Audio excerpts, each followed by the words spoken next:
Hi guys, welcome back to Dev Astrology. Now, some of you loved my 2026 predictions. I have done two elements of that, a detailed prediction as well as 12 positive insights for 2026. And many of you sent comments that Dev, why don't you give a series on Rahu Ketu Axis as well to give us a better clarity as to what can be anticipated from them.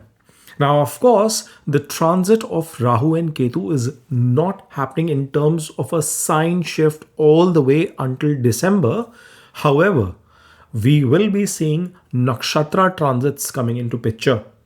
And very recently, I had released the Rahu in Shatabisha video. If you've not had a chance, I will of course urge you guys to put a quick search of Dev Astrology and you will be able to find out that video. Now, in today's video, what we're going to do is we are going to just get a short, brief glimpse into this Rahu Ketu axis and understand what it is going to mean for us. So without further ado, guys, I'm going to jump into the video and give you an insights about the key dates that are going to be coming into picture, which is going to give you a lot of clarity as to what should be happening at what time period. And the structure of this video is also in a way where you are going to understand the shifts coming in different phases and the eventual conclusion for your sign.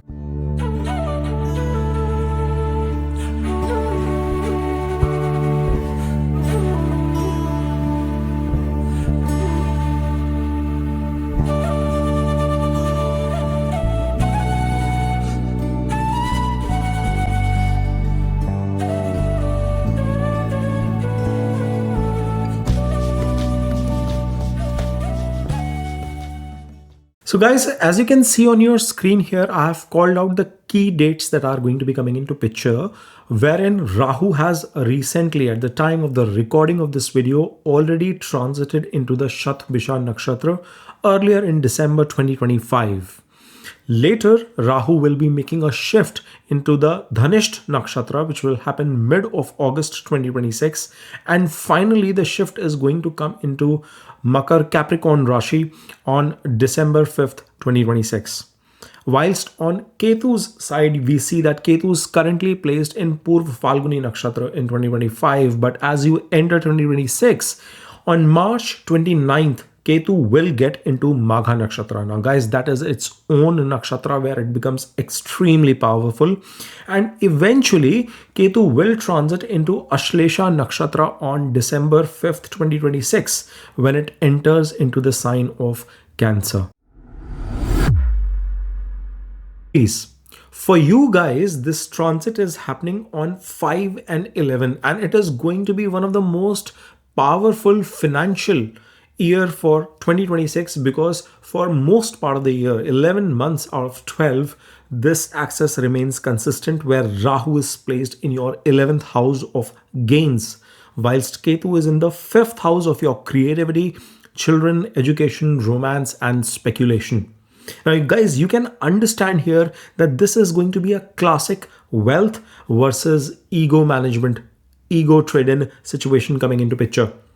Rahu is in the 11th house. It's going to be acting as if a genie in the bottle. It's going to bring in, unlock certain strength areas for you, expand your goals, desires, wishes for that matter, and even urge you harder and faster to achieve those objectives. Bring that sudden gains, those sudden income into place, help you grant your wishes, your desires, bring an expansion in massive proportions in terms of your network, in terms of your social circle, whilst Ketu is there in the 5th house demanding a prize from you, because this Ketu is going to detach you. It is going to bring in detachment from validation, from romances, from the speculative risks that you have been undertaking or plan to undertake. So that is a crucial bit that you have to remember in mind. And what we're going to do is we are going to break down this period in terms of the phases that you are going to see in the next year to get a better clarity of what is anticipated. Now, first and foremost, the first phase starts for you where you act or bring those capabilities of healing nature in your network, in your surroundings. I'll define this period from January 1st to May 29th. Now, this is the time when Rahu is going to be in Shatabisha Nakshatra, whilst Ketu is going to be in Purva Falguni Nakshatra for you folks. Now, you've got to understand that the three key highlights for this phase is going to be number one, in terms of bringing gains through healing, your income, your day-to-day work profile, your speculative gains, your desires, your wish fulfillment may shift towards the direction of technology, healthcare, or maybe fixing large scale problems that you see around you. Technology is going to be the key lever during this phase. I anticipate, Aries, that if you are in the tech space or in the medicine industry, in healthcare and life sciences, there could be an unexpected windfall gain as well that might come in your life. Of course, you've got to remember this is a transit perspective that I'm sharing with you folks. Number two, there is going to be a sort of social detox coming into picture, because this is the placement where Rahu is going to be bringing friends into your life, expanding your social circle for that matter. But at the same time, operating out of Shatabisha Nakshatra means it is going to be about scrutiny, it is going to be about secretive nature, and therefore you might go about joining a small coterie of friends, a hidden community, exclusive group of some sorts, where you feel elevated in terms of that Rahu's nature, but at the same time there is some degree of confinement, there is some degree of secrecy coming in that group. So you might form your own WhatsApp connections, you might start socialization with a specific niche of people in your life. However, I want you to be careful during this phase, because this is the time where your friends might also try and keep secrets from you. So you will have to be cognizant that it is just not about you keeping secrets, but secrets being kept from you as well, especially if Rahu is weak in your natal chart. Point number three, there is going to be some sorts of boredom creeping in your life from a romance perspective. There could be disassociation, detachment coming in from that perspective, because Ketu is operating in Purva Falguni Nakshatra of Venus itself. So you might feel, deprived, or you might eventually deprive yourself out of that fun, that creativity, that enjoyment. Somewhere there will be a lot of seriousness also coming into play in your life. There could be a situation where you're not really able to enjoy those parties, those get-togethers. You feel alienated in some of those places, out of place for that matter. Dating culture or dating lifestyle could get impacted for many of you, or there could be a hit maybe in terms of not being able to prioritize your hobbies, your creative pursuits that keeps you engaged. So that is going to be definitely coming into picture in the first 3 months. You will have luxury, but you might not have the time or the interest to enjoy and leverage that luxury during this period. My one warning here is, guys, if you can see on the picture which I've put on the screen, that Rahu is giving an aspect towards the third house from here, which means that you've got to be very careful whilst signing any kind of contracts, especially with your friends, getting into any kind of deal making, collaboration. Just be watchful of any kind of fine prints coming into picture, because something might be hidden by your friends or from your friends, given that he is in Shatabisha Nakshatra. Now, as you move further, phase 2 is the period which starts from April 29th all the way till August 23rd. Now, this is the time which, Rahu is in Shatabisha, whilst Ketu is entering the Magha Nakshatra for you guys. Now, this is a time, folks, Magha, it's the star of the ancestors, Pitra. And ancestral celebration is done in all cultures, is what I've understood over the years. And somewhere or the other, that depiction is coming in with Magha constellation itself, because it is ruled by Ketu. And that is why we say that Ketu is the carrier of your past life karmas, your past life strength and weaknesses as well. And this is a time where double effect, double impact of Ketu could come into picture. It's going to be extremely spiritual oriented. Your drive, your mantra sadhana will become crucial.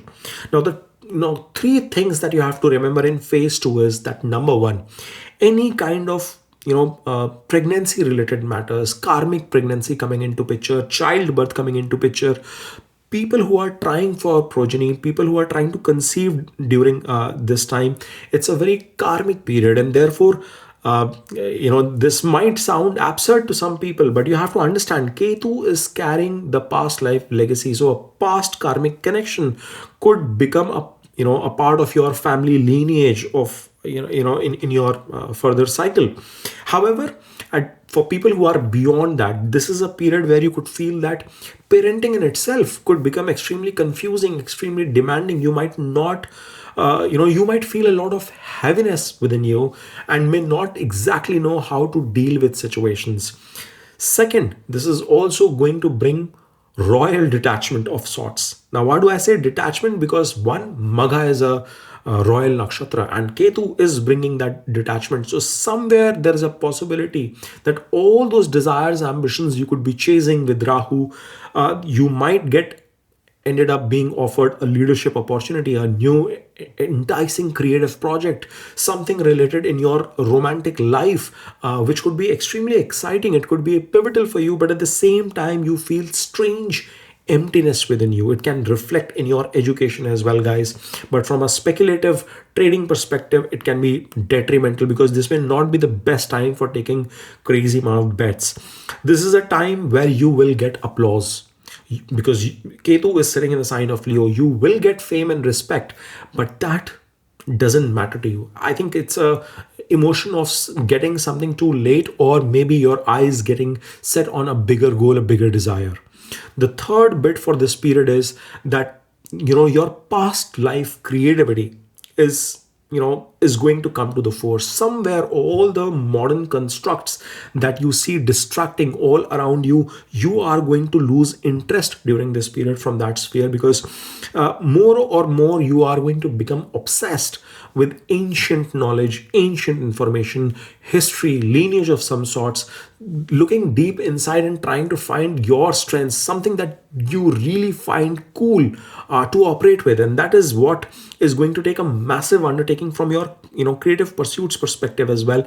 Even some sort of a dark turn, dark energy in terms of your creativity could come into picture. So be mindful on those regards too. Now, the important bit again here is that Rahu is still sitting in Shatabisha Nakshatra. It's giving an aspect towards your seventh house. So given that Ketu is in the fifth, at its peak, operating with twice the value, there could be a severe detachment in romance with your married partner too. If you are a married person, it's not just for the single people. But at the same time, you might on the other side of the spectrum get obsessed with the amount of money your partner is making, or you can collectively make in this partnership. So that sort of a push and pull sort of a strategy is going to keep coming into picture. The third phase is what I will define as the wealth drum for you guys, Aries, because this is the time from August 23rd till December 5th where Rahu is now entering into the nakshatra of Dhanishta, whilst Ketu continues in the Magha nakshatra itself. Now, this is a time, guys, where I definitely anticipate, given that Rahu is entering into the nakshatra of wealth itself, ruled by Mars, there is going to be, and Mars happens to be your Lord, guys. So there is going to be some personal impact, some personal touch coming into picture for you guys, Aries. Number one, I anticipate some sort of an income spark coming into play, because now this appears to be the most powerful period for wealth creation, wealth generation from a Rahu Ketu Axis perspective. Rahu is in Dhanishta. It's going to amplify your desires, your goals, the need for liquid cash for that matter. Investments during this phase, especially in around real estate, technology associated companies, can multiply in value, because at the end of the day, Rahu is coming into the nakshatra of Mars. So I've tried to connect those dots from Mars areas of interest for you. The second bit is, this is a time for aggressive, obsessive networking period for you. You are going to become a networking machine, or utilizing networks for your fullest, be it LinkedIn, social media in terms of Facebook, Google, YouTube, or any of those TikTok kind of products that help you expand your reach, your connect with the market. This is a time where you and your friends collectively can also achieve what you want. However, there might be some situations of conflict coming in your friend network as well. So be watchful on that front. Now, the third important bit is, remember the Mars Rahu fuel. Mars is your lug lord. It is ruling you, and the transit is going to make you hyper ambitious. So I feel whilst on one side of the spectrum, you might feel almost unstoppable in terms of collecting gains, but that pursuit of finding more could burn you out as well. So be watchful on that front, because Ketu is giving an aspect to the Lagna. The important bit to check is that Ketu is in Magha. It is in trine house itself, and therefore again that richness in life, that wealth attraction is coming, but somewhere deep down inside Aries, you are going to internally question your identity. You're going to question what is really making you happy. So I'm talking about both layers, the material layer as well as the spiritual layer, that you are going to be oscillating between. The grand finale, however, occurs when Rahu is entering the sign of Capricorn on December 5th onwards. We're not going to capture about the 2027 year, but Ketu enters into the sign of Cancer for you folks in your fourth house. Now, this is a period where Rahu and Ketu are coming in your 4-10 axis, and therefore the obsession towards this direction is going to come into picture. The first bit during this phase you have to remember is, post the shift of Rahu and Ketu on December 5th onwards, that career is going to become an obsession for you. I would be surprised if people are not associating themselves as workaholic in nature during this period. It's going to be all about gaining momentum in your career, some sort of a job shift opportunity. Rahu any which ways is in Mars Nakshatra itself, Dhanishta Nakshatra. So that is coming into picture. Gaining status from a social level perspective is going to become your priority. But at the same time, there is a potential of having an absolute detachment from Ketu's perspective in your fourth house. There could be a sudden shift of sorts from your homeland, from your current place of residence. Some sort of a pivot is going to come, maybe because of the new job opportunity that you could be chasing. The other possibility is that this is a time where you might have to move, or you might also feel emotionally distant, not being able to give enough time physically to your family members as well. Lack of peace from that perspective, because the focus is towards the outer world. And the last bit is the Ashlesha knot. Guys, Ashlesha is the nakshatra of Mercury, and Ketu is entering Ashlesha in a Gandant, right? And this is a deep physiological, psychological release of sorts coming into picture, because the emotional burden that you've been carrying for a long time, you might want to let go of that emotional energy as well during this period. So that is going to be crucial. We have to balance both the outer as well as the inner world. There could be letting go of some sorts in terms of forgiving somebody, not holding on to that last bit of discontentment that you've had with a certain individual. That comes into picture here.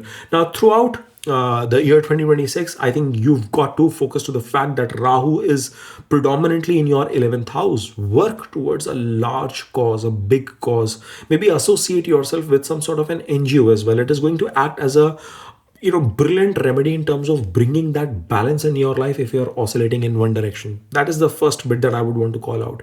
Balance your gluttony, balance your greed, find a spectrum towards the other side of things in terms of doing some humanitarian activities. The second bit from a Ketu 5th house perspective is that anybody who comes to me about Ketu, I say Ganesha is the right answer. There is the only answer in terms of letting go, getting a resolution of all the confusion, all that detachment that you could experience. And it's not an easy placement to have Ketu in the 5th house. And last but not the least, guys, in phase 2, as I called out from a timelines perspective, when Ketu is entering into your Magha Nakshatra, you've got to be, thinking about your ancestors. Do some sort of an activity, any kind of remedy towards your ancestors is going to be extremely remedial, and that should help you in the long run. Now guys, if you've come this far, before you skip and jump onto any other video, my request is please support the effort and the insights that I bring to the table. Please support me by smashing that like button. Help me cross 500 likes for this video. Subscribe to my channel and tell me your comments, ideas as to what can I do to improve and get better. Thanks for watching. Om Namah Shivaya. Har Har Mahadev. Taurus, for you folks, Rahu is stationed in your 10th house of career, profession, karma, whilst Ketu is placed in your 4th house.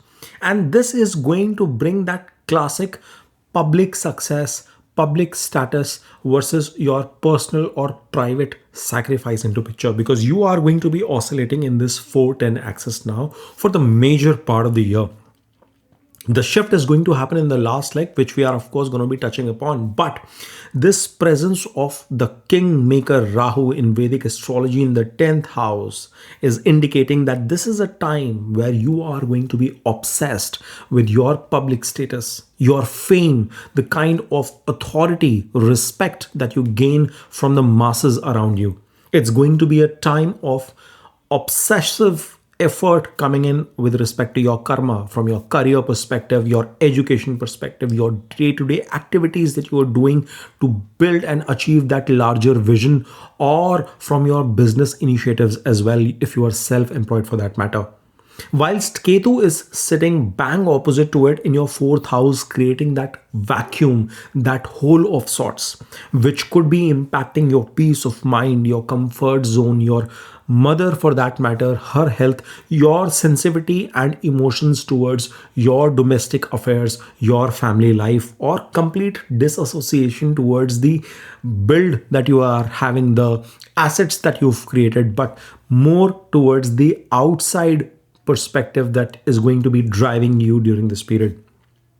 Now, we are going to decode this year in terms of breaking it down in terms of phases. And the first phase starts for you from January to March 29th, in the first quarter itself, guys. Now, this is the time when Rahu is placed in the Shatabisha Nakshatra. We've already done a detailed video on that. Please go ahead and watch it if you have not. And Ketu is placed in Purva Falguni Nakshatra. And this is a time where you are going to see that the Ketu is in the nakshatra of Purva Falguni, which actually denotes your home sector. It denotes your, being a star of comfort for that matter. It's a Venus's nakshatra. And this first phase is going to be about 3 key areas. Number 1, technology selling and healing. Rahu is here in the 10th house, obsessed towards your activities, your job, your karma, your career, your business, where he would want to find solutions.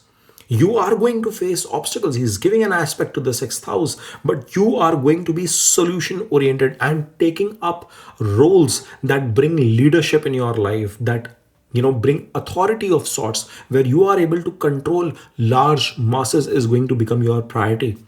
And if you are working in the tech sector, in medicine, healthcare, in terms of media firms as well for that matter, Rahu is in Shatabisha, so medicine has to be kept intact whilst making those considerations. There is a very strong possibility of big success coming in your life.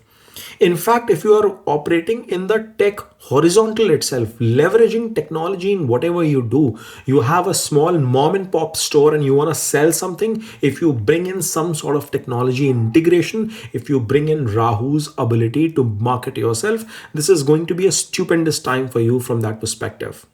Then as you move further, your workplace is going to bring certain degree of secrecy along with it.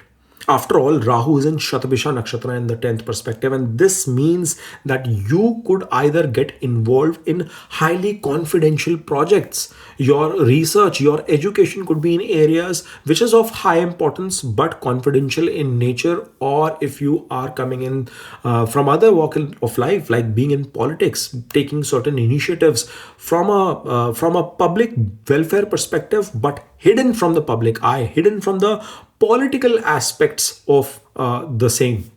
At the same time, it brings the risk of some sort of political activity being conspired against you as well, because Rahu is in Shatabisha. But the good part is that you will have the ability to use this information wisely and not gossip or squander that opportunity. Bring the intelligence of Rahu, the shrewdness of Rahu in terms of making things positive for yourself. I am not at all recommending that you embark on any kind of a bad karma. But at the end of the day, Rahu can give you the strength to weigh your options and understand what is best suited for you. Then the third bit is that there is going to be some bit of a discomfort coming in terms of luxury, because Ketu is placed in Purv Phalguni Nakshatra, that is of Venus. And he is going to find himself almost bored. Like there is indifference of sorts. Maybe you don't like the furniture that you have at home. You don't like the kind of equipment that you might have. You might want to renovate, exchange certain items, get something new, but you will not necessarily be inclined towards luxury. You are going to be more utility oriented from that perspective. But something is going to ick, something is not going to settle, or there could be a reflection in a psychological form where your mental and emotional peace seems to be squandered, lost. Many of you guys, Taurus, could already be feeling with the exhaustion that is coming into play thanks to the efforts that you're putting in the outer world. Now you have to see that Rahu is giving an aspect to your second house from here, and that is where you've got to be careful whilst making your personal interactions at a professional space. So be watchful of your communication, of your speech. You could either come across too magnanimous, pompous maybe, or misunderstood for what you're trying to articulate. So be very careful and measured in your words, in your speech when you're interacting with people. Then as you enter the second phase, this is a time when Rahu is in Shatabisha whilst Ketu is entering the nakshatra of Magha. Guys, this period is from March 29th all the way till August 23rd, and Magha is the own nakshatra of Ketu. There is a very strong possibility that some sort of ancestral home connection, some sort of powerful connection with respect to your roots, your birthplace, your hometown might come into picture, might come to the fore during this period itself. The key bit during this phase would be that number one, there is going to be a shift in your mother's spirituality, transformation coming in her life through spiritual means. She could be losing her mental and emotional peace as well. And guys, it may not be a bad idea for yourself to proactively connect with her, see if there are any potential health issues that are undetected, undiscovered at this point in time, but they could come into picture. Because guys, Ketu when entering in its own nakshatra is like twice as powerful during this phase.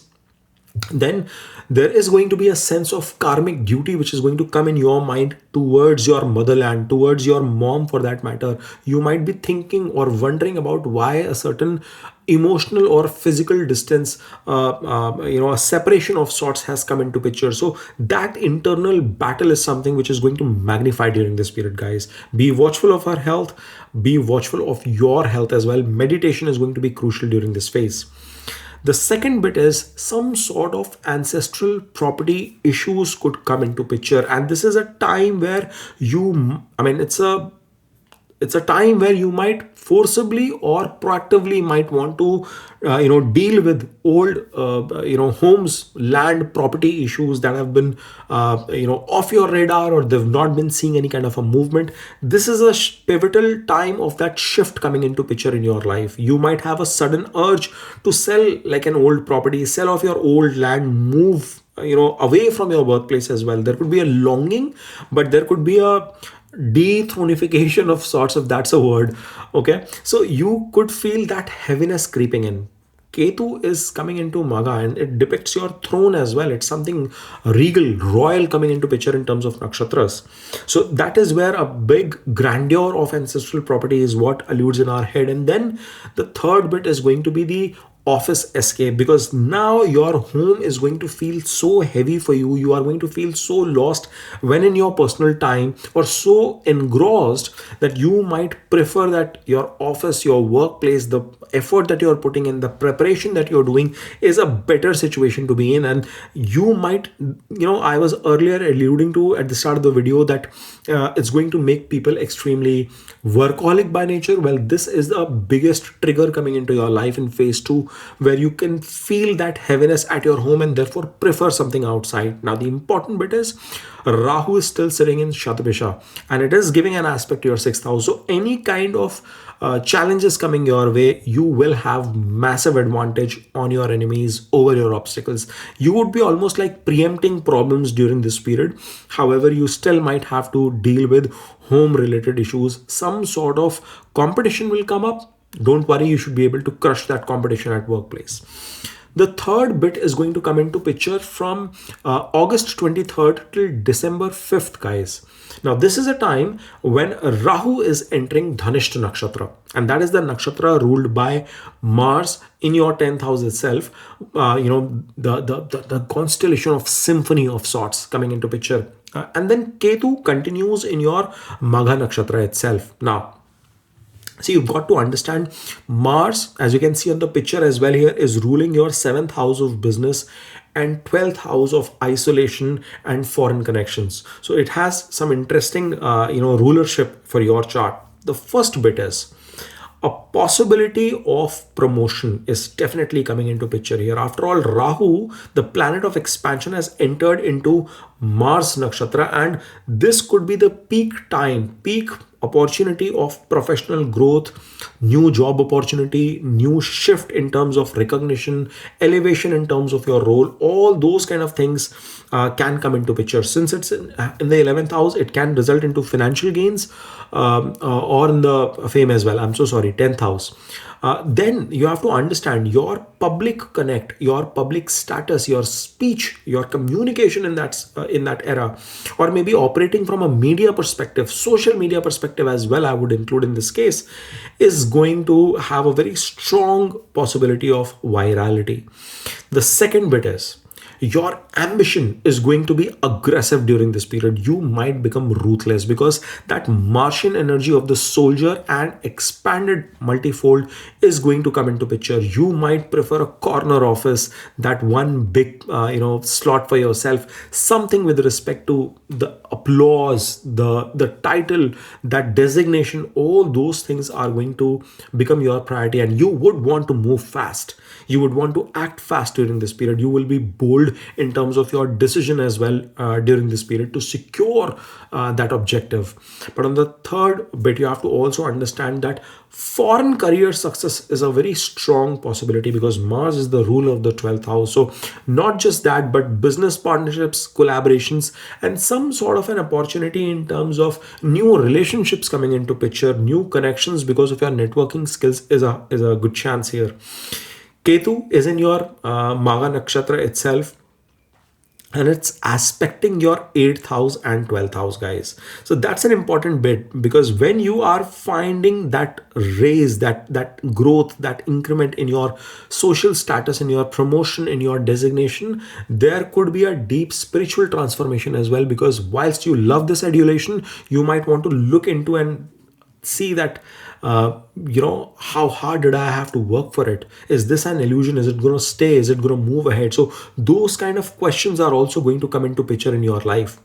The last phase of this year, guys, is going to be about the grand release from December 5th onwards, when Rahu is entering the sign of Capricorn in Dhanishta Nakshatra itself, whilst Ketu enters Cancer sign. Now, this is interesting. The number one transformation that you guys can anticipate with this shift is that there is going to be a shift of certain degrees from your career towards your wisdom, towards spirituality, towards learning new things, because now Rahu is coming in towards the 9th house. It wants to learn, it wants to set new protocols for itself. New thought process is going to come into picture. You would stop chasing that material success itself in your career and work or whatever, but you would be more focused towards defining the principles of life, like defining the meaning of life in general. That sort of a thought process is going to come into picture. I anticipate definitely a possibility of some sort of a pilgrimage coming in for many of you at a long distance. New college education, higher education possibilities are also on the rise. On the other side of the spectrum, Ketu is entering in your third house, bringing in detachment from your siblings, from your neighborhood, from social media to a certain extent as well. For some cases, you might feel sort of introverted, detached from the people around you, especially with your neighborhood and your siblings for that matter. And then comes the Ashlesha knot, the Gandanta, as Ketu is entering Ashlesha in the third house itself. Now, this is the time that you might have to let go of a certain mental and emotional pattern, and you might have to adopt a new style of communication instead of holding yourself back, because that could be extremely difficult given that Ketu is making it shift from the fourth towards the third house. Now, the conclusive remedies or actions that you have to keep in mind, guys, that Rahu is in your 10th house for the most part of your career, and that is where it can prompt you to take shortcuts. It might prompt you to be greedy, and you've got to be very careful in terms of your karma. Do you really want to cheat and win, or is it the tougher, harder, longer path that you want to embark upon? Remedy is, don't do it, don't fall for that temptation. The second bit is that since Ketu is in the fourth house, maybe donating something of comfort like a blanket, or giving something which is from your home, which is like which can be used at home itself by a homeless person who's living in shelter. Those kind of activities are going to at least help you retain your mental and emotional peace. And the last bit is that when Ketu is getting into Magha Nakshatra, guys, focus towards doing some sort of an activity, some way of worshipping your ancestors, as it is going to improve a lot in terms of the challenges that are coming in your life. Now, guys, if you've come this far, before you skip and jump onto any other video, my request is please support the effort and the insights that I bring to the table. Please support me by smashing that like button. Help me cross 500 likes for this video. Subscribe to my channel and tell me your comments, ideas as to what can I do to improve and get better. Thanks for watching. Om Namah Shivaya. Har Har Mahadev. Now, Gemini, for you guys, the axis is 3 and 9, where Rahu is placed in your 9th house, in the house of luck, fortune, destiny, your own principles, your protocols, your fatherly figure, foreign lands and higher education, whilst Ketu is placed in the 3rd house for you, which reflects your courage and your self-effort. And this is a period you've been living through this, where you are oscillating between the the situation of luck versus the hustle versus the effort that you are putting in, and there is some degree of trade-off between the two. Sometimes one tends to win whilst the other is the one that faces the struggle. Now, guys, Rahu here is giving a very clear-cut indication of obsession towards higher knowledge, towards foreign elements in life, towards learning new stuff, international travel coming into picture, or expanding your horizons, your perspective for that matter. And it is giving an aspect to your 1st, to your 3rd and your 5th, whilst Ketu is in the house, in the 3rd house, which is detaching you from the grind, which could bring an introverted behavior in you. It could bring in situations where you feel tired of the small talk coming into life, and you don't want to prove everything in terms of your courage or bravery. You know you've got it all. After all, Ketu is the carrier of past life karma in our life. But let's try and decode, because the nakshatra shifts are going to be coming into picture through the year. And the first phase of your 2026 starts from January all the way till March 29, when Rahu is stationed in Shatabisha Nakshatra, whilst Ketu is in Purva Falguni Nakshatra, that of Venus. And guys, this is a time where, we've done a video on Rahu in Shatabisha as well, where we talked about how it operates like 100 physicians. And the first thing is that you are going to be thinking in that direction. You are going to be seeking unconventional mentors or unconventional guides. Mentors from different walks of life could be more supportive for you than the traditional mindset. You are not going to find a traditional school, any traditional teacher in terms of upgrading your knowledge or understanding. Even if you go for higher education, it will be not in the place that you are, but for something foreign, something alien to you. And there is a high probability, because Shatabisha connects the mentorship from a tech, AI, healthcare perspective, as I talked last time. It is going to bring those levels of healing as well. Astrology, to a certain extent, could also be seen from that perspective, but you will be obsessed about the futuristic things that are going to come in life. That is number one. Number two, this is a time for healing journeys. That means there is a strong possibility that you might embark upon a long distance travel of some sorts. Pilgrimage might come into picture. Many of you might end up taking medical tourism or traveling to a long distance for getting some sort of medical treatment as well. Those possibilities are also there. Rahu is in Shatabisha. But going to a foreign land might give you that elusive cure that you've been missing for a while. And I said Shatabisha means the 100th attempt, 100 times you will fight for it, and you are eventually going to get it. At the same time, this Ketu's placement in your third, in Purva Falguni, that too in Venus's Nakshatra, it's a hard placement. This is going to bring that lazy sort of things. You want to do things, you have to, but there is not enough drive. You would want to figure out smarter ways of working. Somewhere there is a hidden lethargy which is coming into picture. Maybe you may want to bring in certain degree of automation. You want to bring in some additional external help in terms of labor, human or machine, to address the tasks that you have to undertake at a time. If you're a homemaker, you might prefer having some sort of a machinery that helps you cut and chop. Ketu is that, or maybe getting a human support in your workforce, in your work front too. Those kind of that detachment from the rat race and getting it done enough might be coming into picture. What you've got to remember is that Ketu from the ninth, as I said earlier, is giving an aspect to your first and the fifth house. And this is where your philosophy, new way of thinking might make you come across too arrogant, or some kind of a disruption because of your new investment tactics or new communication style can be disruptive. So keep that ambition, I wouldn't say, but that egotistical situation in check if situations arise. The second phase for you, however, will be coming from March 29th till August 23rd. And this is the time when Ketu is now making a shift into the Magha Nakshatra, whilst Rahu is continuing in Shatabisha. And this is a period where, guys, Magha is the nakshatra which talks about ancestors, Pitra, royalty. In all cultures, we've seen that happening. And this is where you are going to see that some sort of past life talent, some sort of, now it is so hard for us to decipher what is the past life talent that I would have.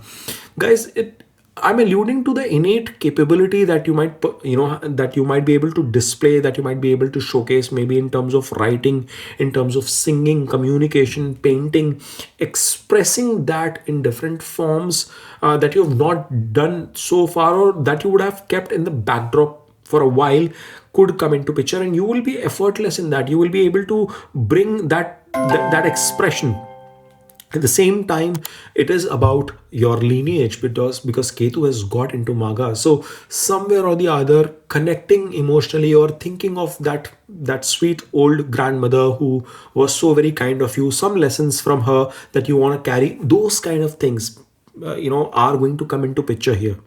At the same time, there could be severe amount of detachment that comes into play, some ego situation rising with that royalty of Magha, where you feel that you don't want to attach yourself with your siblings, with your neighborhood, maybe not very active in the activities out there. You will have to think of the big picture, but you will feel yourself withdrawn, at least from the immediate circles, from your immediate hobbies for that matter. And the third bit is that there is going to be a rise in your spiritual courage. You will be surprised to see that this was also an aspect sitting within you. You would not be afraid of yourself, all the world seeing you in a certain light. You would want to focus towards growing yourself from within, challenging yourself internally before you could be obsessed in terms of sharing those teachings and publishing those teachings as well in some way or the other. Because Rahu is giving the aspect to the fifth, publishing, and that connection is going to come into picture. Now the important part comes into the third phase where the shift is coming in with Rahu in Dhanishta Nakshatra. Now it is ruled by Mars. The nakshatra is ruled by Mars, whilst Ketu is continuing in Magha Nakshatra, and this period is from August 23rd till December 5th. Now guys, this is a time where you will feel that luck and money are working in parallel for you, because Rahu has come into the house, and it is sitting in the ninth house itself. But given that Mars rules your 11th house of gains, and Rahu has come into the nakshatra of the 11th lord, as such, there is a strong possibility that some sort of unexpected large financial gain in terms of your educational pursuits, traveling to a beautiful location, all of those things can come into picture. Maybe you publish something that gains adulation and unexpected success comes from that direction. Your virality, as I was earlier alluding to, can come into picture. It can reflect into success coming into your father's life, into your mentor's life, boss's life as well. You're going to be lucky for them too, because they are going, or there's a possibility of them seeing a sudden surge in wealth, in sudden surge of income, which could eventually benefit you as well. If you're a student, imagine your dad does well, you are able to get a lot more. You're working professionally, your customer does well, your boss does well, it can reflect down, it can trickle down in your direction as well. And then there is going to be an interest towards aggressive expansion of sorts. I anticipate that this is a period you might feel restless. You might want to, travel places. You might want to launch that new website, that new blog, publish a new channel, do something on e-commerce domain, something that you've been waiting for a while.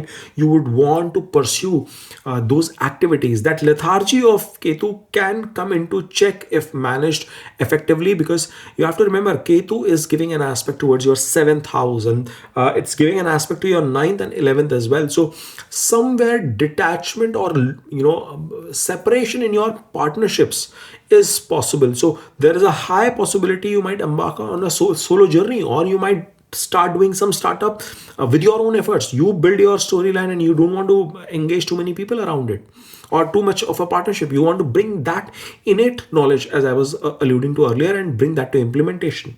Then the last bit is when December 5th onwards, shift comes with Rahu entering Capricorn. It is still in Dhanishta Nakshatra, whilst Ketu is entering now the sign of Cancer. Guys, 3 key pivots. We are only going to talk, up till 2026. The first bit is the Ashlesha release, because this is a time where Ketu is getting into the Gandant situation of Ashlesha, and in your 2nd house, the transit is now happening in your 2 and 8 axis. So this is a period where there could be some sort of a release coming in with respect to family karma, with respect to your speech, your diet. Some sort of a shift from your siblings relationships perspective is anticipated. The second bit is that there is going to be an occult shift and motivation, inclination towards philosophy, towards doing deep research or understanding occult at a next level. You could be looking starry-eyed towards the skies. You might want to figure out, unearth, open up the, it's like unpeeling the onions in its layers, and you would want to figure out answers to certain things. But it's a brilliant time for people to get into a wider understanding, abundant understanding of astrology, of occult matters, or getting into the research of subjects which are highly tech or health related, or even land related, property, technology related connections are definitely going to come into picture. You will be engaged across other people's money too.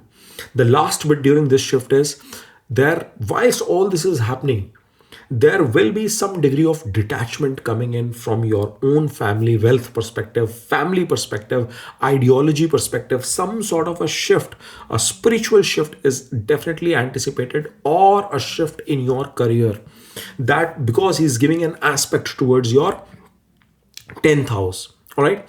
Now, we talk about remedies, and on a conclusion perspective, I try to give very differentiated remedies. Number one, what I will suggest is that since Rahu is in your 9th house and it is giving you that connection, respect from foreign cultures perspective, or your teacher's perspective, maintaining that decorum, bringing that immersion in your life to a certain extent may not be a bad thing to to happen. That is the first and the foremost thing. Do not fake your knowledge. Don't harp on fake knowledge, but doubling down on showcasing respect to others, other cultures, people from different walks of life is going to be the first fix when Rahu is in the ninth. The second bit is that Ketu is in the third. And this is a time where enabling maybe people, kids with books to read, any publishing material, anything that gives them knowledge and wisdom, something that enhances communication for other people is going to be crucial. Again, supporting people on that perspective, the humanitarian attitude has to be kept in mind. And the last bit is, guys, when Ketu gets into Magha, it is going to be about honoring your ancestors as well. In different cultures, religions, there are varied practices. You've got to follow what suits in your culture, in your religion, but some sort of connect with your pitras is going to be extremely helpful. Now guys, if you've come this far, before you skip and jump onto any other video, my request is please support the effort and the insights that I bring to the table. Please support me by smashing that like button. Help me cross 500 likes for this video. Subscribe to my channel and tell me your comments, ideas as to what can I do to improve and get better.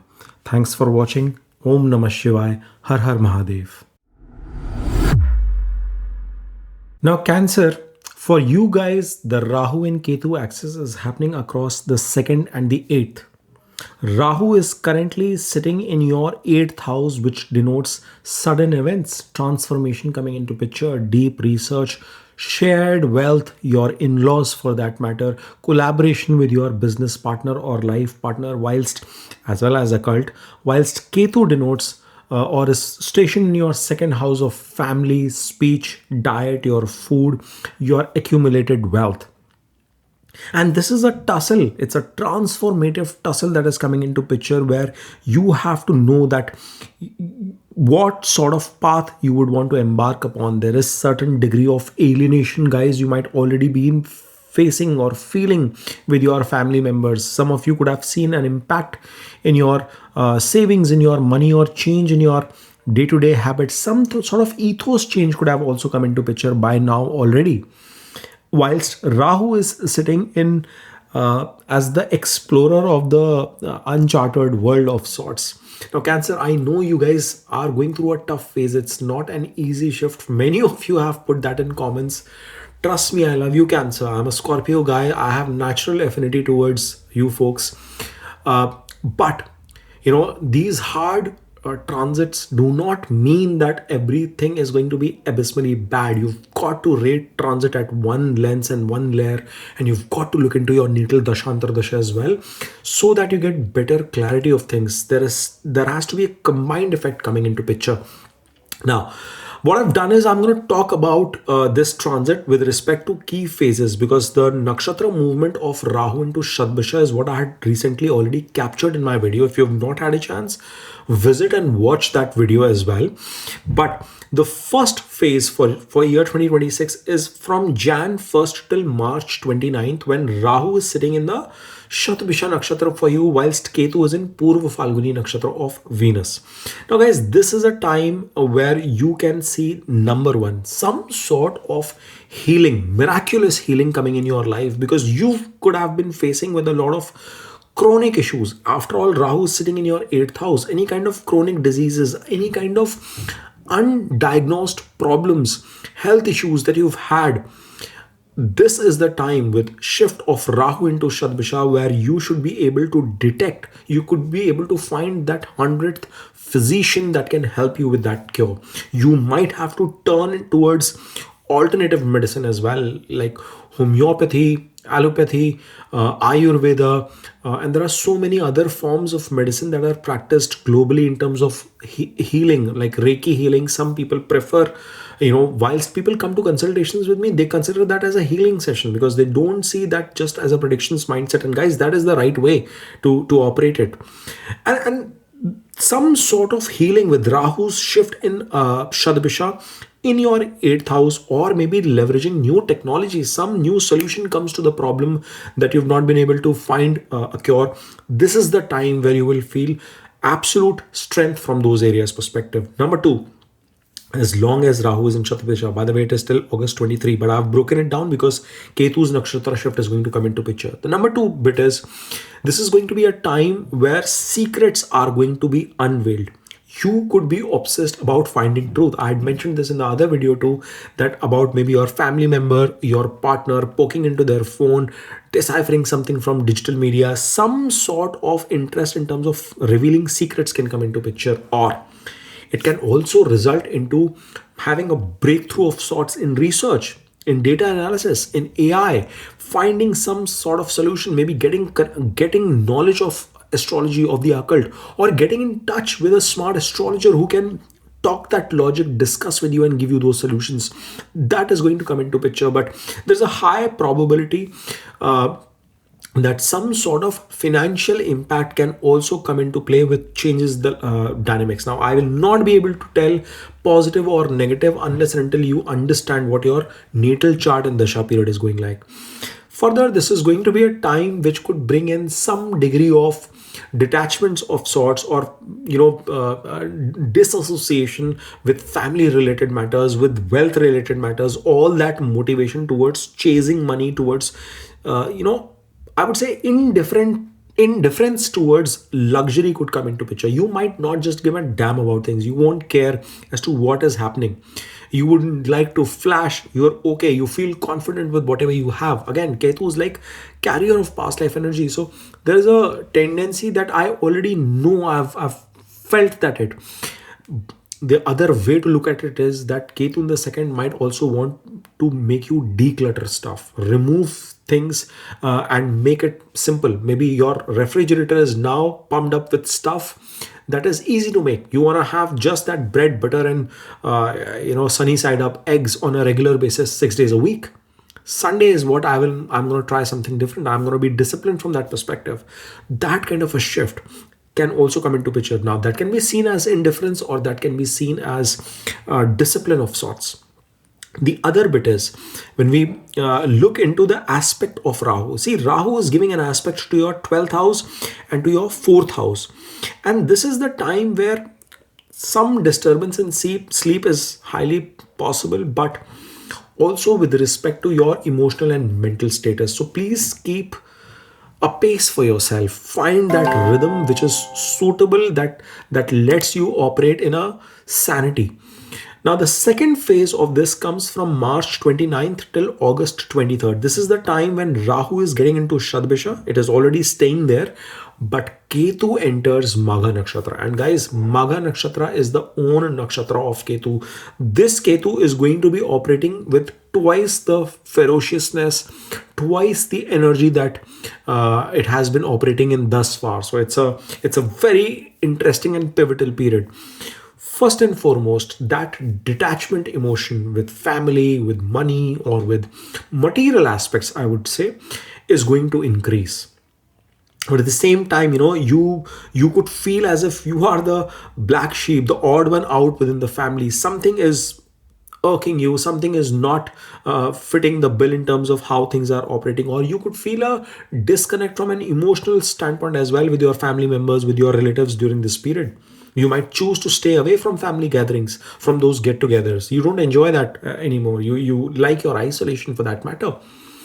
The second bit is that the ancestral wealth, you may, whilst there could be a possibility of inheritance, or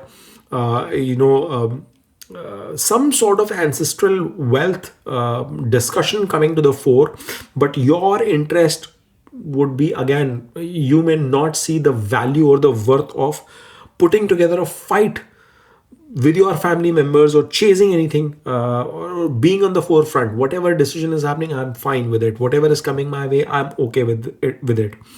Disputes are possible, but I see that there is a possibility that you might simply want to let go of things, and you may not want to take headache any further of putting a fight for that situation.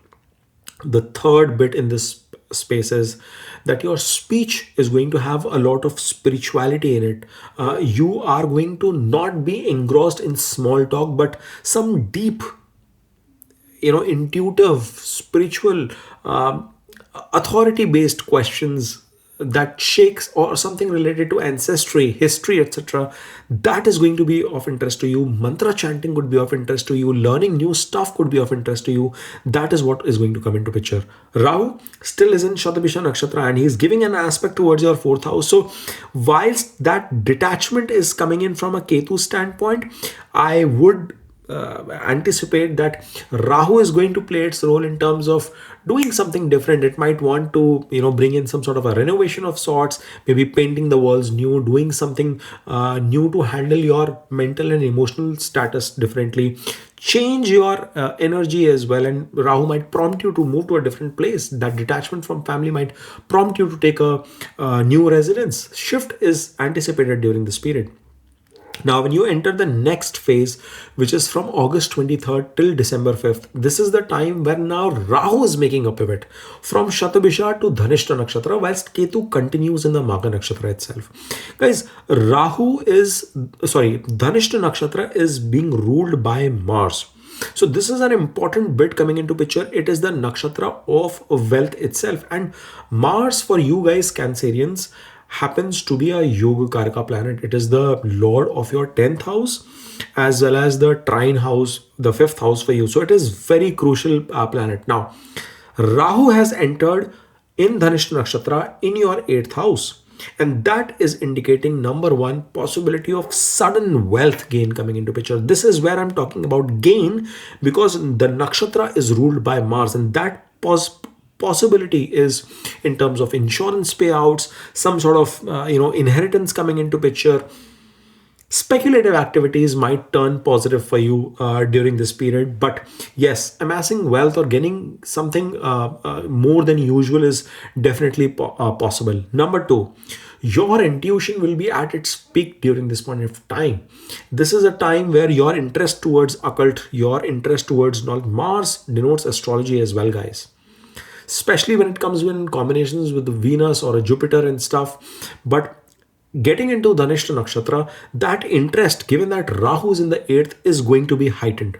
And the next bit is that during this period, there is going to be an improvement in your vitality, in your sexual energy as well, in your interest towards those kind of matters too, liking that sort of music, that sort of a rhythm in life, enhancing your intimate life, or surge in intimacy in life is going to be coming into picture. There is going to be some renewal of sorts in your energy, in your passion in those areas. Now, the last leg is when Rahu enters the sign of Capricorn in Dhanishta Nakshatra itself, while Ketu is Gandant, it enters Ashlesha in the sign of Cancer from December 5th onwards. This is a key shift because now it is happening in your 1 and 7 axis, where Rahu is entering into your 7th house whilst Ketu is coming into the Lagna. Guys, this is a period, all that detachment and stuff that we were talking about, this is a time where you could become hyper obsessed with respect to your partnerships, with respect to the collaborations that you are going to bring into picture. Marriage, wedding, or should I say new business initiatives, new business partnerships are going to be hyper focused priorities for you during this phase, or from this phase onwards, if I may re-articulate.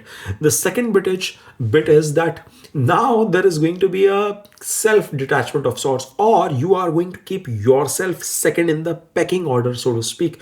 Your focus now will be more towards the others, more towards action, more towards what is there in the market. Least interested in your fashion, in your presentability, in your ego, not in your physical appearance for that matter, but more focused towards what can be done. The outer energy is going to increase from this perspective. However, that trigger of rise of spirituality, as I was alluding in the previous phase, is anticipated during this time as well. And then, of course, the Ashlesha release, because Ketu is entering into your first house, and this is a time where psychological cleaning is going to come into picture. It's the Gandanta shift that is coming in there. You are going to let go of that old self that was bothering, and this renewed personality will be out of toxicity of sorts. You would let go of the toxicity that you felt probably in your near and dear ones as well, or whatever you experienced in the last 1.5 years. There is going to be a renewal of sorts coming into picture. All in all, if I were to conclude, my remedies are a little different because we're talking about Rahu and Ketu after all. First bit is that Rahu is in the 8th. immerse yourself into technology, leverage technology in whatever you're doing. You are a homemaker, you're retired sitting today, okay? And a lot of people say they you talk about working people, students, not for the retired folks. Here is my suggestion, guys. No matter what you're doing, inculcate technology and understanding of technology in your day-to-day chores. That is going to help you. Number two, Ketu is in the second house. Feed people. If you can't feed yourself, if your diet is getting impacted, go and feed somebody. A dog, an animal, a human being, whatever. And third most important bit is, guys, Ketu this year is coming into Magha Nakshatra. So you've got to do something to connect with your, ancestors, with your Pitra. Do some activity in form of meditation, thinking of that old grandma of yours, her lessons, what stuck with you in the long term, or maybe some sort of a shift in terms of community activities for the elders. Something of that sort is absolutely needed. Now, guys, if you've come this far, before you skip and jump onto any other video, my request is please support the effort and the insights that I bring to the table. Please support me by smashing that like button. Help me cross 500 likes for this video. Subscribe to my channel and tell me your comments, ideas as to what can I do to improve and get better. Thanks for watching. Om Namah Shivaya. Har Har Mahadev. Leos, for you guys, the axis is 1 and 7. The relationship axis, where Ketu is placed in your first house, whilst Rahu is placed in your 7th house. And here the tussle is going to be between I and we, or the world for that matter. Rahu is placed into your 7th house of marriage, business partnerships, the public forum or the marketplace in which you are interacting, whilst Ketu is in your house of self, your own identity, your personal ego, your physical health and strength for that matter. And in this position, what you will see is that Rahu is going to be bringing that obsession towards the other, towards the marketplace, towards craving of partnerships, collaborations is what you are going to flourish with. You are going to seek validation from the public, from the marketplace, forge new connections for that matter. Whilst on the other side of the spectrum, and before I jump to Ketu, Rahu is also going to bring an inclination towards foreign elements, unknown elements that you would want to attract in your life. It is going to bring in some degree of unconventional approach from an outer world perspective. You would have already been witnessing this, Leos, in your life. Whereas Ketu in the first house is a challenging transit. This is a place where there is a loss of ego. There is a high sense of detachment coming into picture, especially the aspects that Ketu casts on the 5th and the 9th house as well. You've got to keep that in mind. It creates a loss of interest in your own public image because you are so obsessed as to what the other party is doing, what is the other side of the spectrum that is coming to the table. Now for this year, what I've done is I've broken this down into phases because Nakshatra transits are coming into picture. And the first phase is going to be starting from Jan 1st till March 29th, where Rahu is placed in your Shatabisha Nakshatra, while Ketu is placed in Purv Falguni Nakshatra of Venus. Now, if you would have had a chance to watch my Rahu transit video of Shatabisha Nakshatra, it would be very helpful. If not, go ahead and check out after this particular video. But the key highlights coming into this space is that number one, you are going to find sort of healing in your relationships, in your partnerships. Rahu has entered Satabisha and it is in your 7th house of marriage and business partnerships. Therefore, you can see that if things have been sick with a relationship standpoint, things that have not been working out in partnerships and collaborations, there has been lack of ideas, loss of fruition coming in those collaborations. Rahu now can bring the probability of bringing in cure from that perspective. Counseling with your partner together, doing some healing activities, joint spa, retreat, those kind of actions to fix the broken elements in your partnership, in your bonds is going to be needed, and you will have to adopt some sort of an unconventional route. Things that you've not explored before will have to be explored during this period. At the same time, the second bit that is going to come into picture, we've got to understand the traits of Satabhisha Nakshatra, which I've already called out in that Rahu video, that it brings a certain degree of surveillance. It brings secrecy in the nature, and therefore, when in your partnerships as well, maybe in your business partnerships or in your romantic life, there could be some bit of secrecy, secretive nature could come into picture, and this can come from your side as well as from your partner's side. So you've got to navigate that cleverly. It is going to be hard to understand and decipher from that perspective as to who's secretive, but it is going to be a phenomenal period if any of you do that collaboration in the tech space, in the healthcare space, life sciences and stuff. Healing is going to be the theme that you've got to keep in mind. Now, what you have to understand is that this secretive nature could be because you want to find a certain mastery in solving a problem before you disclose it to your partner or your spouse. So if it is being done from a positive obsession, then it is an okay situation to be in. The third key highlight is that you are going to be getting bored of being charismatic. Ketu sitting in your first house, which means that it is going to not let you worry anymore as to how charming you are, how you are casting that riz. That's a word I've recently learned with you young fellows. So that charm, that charisma is what is not something you would care about. People might come back, praise you, give you accolades, but you might not really receive it or feel it to that extent. It is business as usual for you during this period. Interest towards luxurious items, interest towards something that brings in style, comfort in your life is not going to be the topmost priority whilst Ketu is in this mode.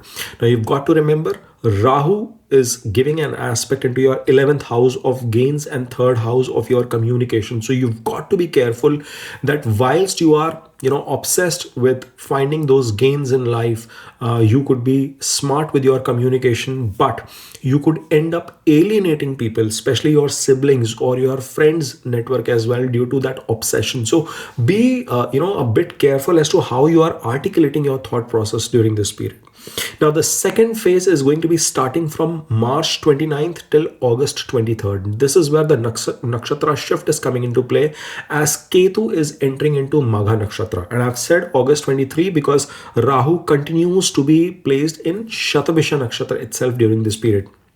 Now, guys, Magha Nakshatra, it's a constellation of royal stars, regality, royal behavior comes into play. But since it is in your Lagna, you are going to be like that reluctant king, not really, taking the archetypes of typical kingly nature, boastfulness. That is not going to be associated with you. Here, in fact, the first shift that you are going to see is that there is going to be sort of identity crisis, lots of introspection, looking inside, asking questions. Who am I really? What am I? What strengths do I carry with myself? Where are my weak points? Magha Nakshatra is going to make you question and look into your lineage as well. Look into the accomplishments or what your lineage has done so far, and are you able to carry it on your shoulders, or do you need to do something different? Those kind of heavy questions are going to be coming into place. You will have to find some sort of connection with your ancestors, with your grandma, granddad, having those conversations, figuring out something if you still have them in and around your vicinity, maybe a WhatsApp video call, and understanding their perspective, sharing some thoughts with them may not be a bad idea. This is a time where you would be okay to drop titles. You are okay, you're not too worried about designations in life. You really want to get into the core of the subjects. Then the second bit is the drive of spirituality. You will start thinking like a spiritual leader yourself. Why do I use the word leader? Because Magha denotes that kingship behavior. So that sort of a thing where you detach yourself from the world, but you really lead in terms of your higher self, higher form, and bring the best out of yourself is going to be your priority. You are going to be a wise guide. You are going to chase wisdom, then being the showman, then being too articulate about things. So Rahu is for the external world. For yourself, you are going to carry that self transformation mindset. And the third bit is at a public level, you will have some degree of public obsession. Oscillation is, or the balance has to happen in this 1-7 axis, guys. So whilst you feel detached from everything for yourself, you are going to be obsessed with how the world, how the marketplace is seeing you, how you are being received in your classroom, in the boardroom, in front of your customers, in terms of your work life, with your peers, with your family members, even if you are a homemaker or if you're a retired person. So that sort of a thing is going to come into picture. Now, there is one fear that might get instilled in you, that you could see the risk of being seen or getting exposed, because on one side of the element, you are being too private, all about yourself, but when it comes to the public forum, you want to come across as as the market leader, not about yourself, but changing that larger vision. So that balance is crucial for you to understand here, guys. Now, the important is the Rahu check. You see, Rahu continues to give an aspect from Shatabisha into your third house, and this is the point where there could be situations of excessive travel coming into picture, communication with your gurus, teachers, mentors, fatherly figures. You see, it's the ninth aspect, and that is why I'm calling that out. It has to be monitored carefully as you move further through the course of the year, from August 23rd till December 5th, before the shift in terms of axis itself happens. Now Rahu is going to be entering into the Dhanishta Nakshatra, which is ruled by Mars, guys, whilst Ketu is continuing in Magha Nakshatra, for that matter. Now, this is a time, Dhanishta Nakshatra is the Nakshatra of wealth creation, wealth celebration, for that matter, ruled by Mars itself. And what you will see is that, number one, wealthy partners, ambitious partners, motivated, driven partners, people who have a lot of charm, charisma, who are very outspoken by nature, those kind of connections are going to be attracted towards you, or you are going to feel attracted towards such people in the network. There is going to be a tendency, if you're running your own company, if you are self-employed, working at a senior designation level in some place, self-employed entrepreneur, you would try to catch a big fish, maybe a foreign connection, maybe signing a deal that brings that massive upliftment of your status. Something in terms of big money is going to entice you, and you are going to be constantly pushing in that direction as well. The second bit during this period that you have to keep in mind is that there is going to be a lot of aggressive, hurried, passionate nature coming in you, in terms of forging new connections, signing new contracts. This is a time where you will see that Rahu's abundance in Martian energy. So aggression, moving at a fast pace, is going to come into picture, and you would not prefer to wait for the outcomes. You want results right now. It's also possible that this is a time where many of you might suddenly plan for marriage, new partner entering into your life, and you want to move the needle ahead ASAP. So be cautious in terms of checking your natal dasha, antardasha, get some analysis done if need be, because Rahu can bring that crazy obsession with Ketu in that first axis. It can be a weird situation to be in, but yes, that possibility is definitely there. And then the third bit is that there is going to be some sort of a mirroring effect coming back from your partner, from the marketplace, from your spouse towards you. This is a time where your partner is also going to reflect back that ambition back to you. Since you are having Ketu in the first, okay, which is keeping you detached, while Rahu in the seventh is the engine of your life. So the partner is going to be pushing you in a certain way to shift gears, to shift things from your side as well. See, partnerships are great for you during this period, but somewhere with that Ketu, you seem to be going into a shell. Remember, Ketu is in a trine house for you. It is in Magha Nakshatra. It is aspecting your fifth house. So whilst you are driven towards business, motivation, etc., that spiritual detachment can burn the romantic aspects of life. It can impact your connection with your children, or some sort of a shift coming in from an educational perspective, which could require you to do deep introspection. So when I'm saying introspection, reflect on every action of yours. Some sort of ancestral wisdom, as I was alluding earlier in the part of the video, is going to be crucial. So learn from what your elders, your ancestors have done, achieved, pivoted throughout their lives. There are stories, people migrating from one place to another, taking their families, doing something transformative in their lives for the entire lineage. You could use this period in terms of grasping those stories, those anecdotes, and see how can you bring that transformation in your life. Then comes the grand finale, the last shift, which is from December 5th onwards to the end of the year 2026, where Rahu is entering the sign of Capricorn. It is continuing in the nakshatra of Dhanishta itself, whilst Ketu is entering the sign of Cancer. And this is a Gandanta situation because Ketu is now going to be moving into the Ashlesha Nakshatra. So this is a time where, guys, there is going to be a definitive shift from a work, career, job perspective. Rahu is now entering into your sixth house, and there is going to be tremendous amount of workaholic behavior, obsession coming in for people with respect to their careers, their job, and there is a strong chance that many of you might look forward for a new job, work, career opportunity during this period.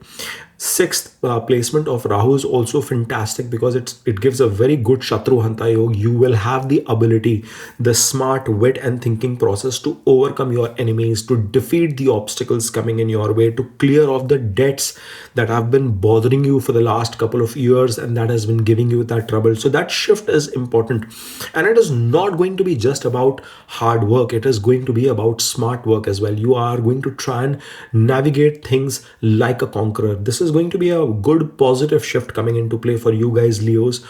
Very much needed. It is going to be a period where you could be marred with some sort of illness. Remember, Rahu gives a lot, but it tends to take some bit as well. Rahu in my sixth, and it gave me this broken finger when it came on top of my natal placement as well. So be cognizant of that. I had announced it that I see some risks, and 2 days later I had that accident playing cricket, and I broke my finger permanently. So you've got to think on that aspect as well. That risk is there with this shift of Rahu. The second bit is the spiritual liberation that comes through Ketu. Why? Now Ketu is moving into your 12th house, into the house of liberation, salvation, moksha, if nirvana, if you may look at it. It's a higher house of learning, the higher house of spirituality, and this is from a four quadrant description perspective. It's the moksha house that comes into picture. Dharma, Arth, Kam, moksha breakup as we do in astrology. So it is getting into the highest house of moksha, and this is where you could find satisfaction in terms of deep isolation. Some sort of changes or shift in your sleep pattern are going to come into picture. You are going to find time for meditation for yourself, to heal better from that perspective. The identity crisis that I was referring with Ketu in the first house seems to be coming to an end, and you are going to find a newfound peace in your life, because now you are going to feel settled with your higher evolved version, for that matter. The third bit, the last bit that I want to call out for this phase is the Ashlesha knot. Guys, Ketu is entering Ashlesha. It's a Gandanta situation in the 12th house when it enters the sign of Cancer. And this is going to be a time where you will find deep release of sorts coming in. You could feel a release from your subconscious patterns or something that was giving you fears, psychological fears, whilst Ketu was in the first house. Now, finally, you will feel that you are not haunted anymore from those fears in life. If I were to quickly conclude the analysis of what is going to happen through the course of this period and a remedy perspective, see, number one, Rahu in the 7th house. This is a time where you must not be too secretive with your business partner or spouse. It's a risk that it carries with its shift in Shatabisha. It can bring in illusions in your partnerships. It can bring in contrarian situations, and you've got to counter that with radical honesty at your end. That is the first remedy that you have to keep in mind. The second remedy is that Ketu is in your first house for most part of the year. Maybe wearing a silver chain or having a silver coin with you throughout this period is going to be positive. At the end of the day, it's getting into the Magha Nakshatra as well. So having that kingly connection, that fiery energy within you that keeps you grounded as well is going to be helpful. And then the last bit is respecting your ancestors, your fatherly figures, your teachers, gurus and mentors. Their support is going to be humongously positive for you.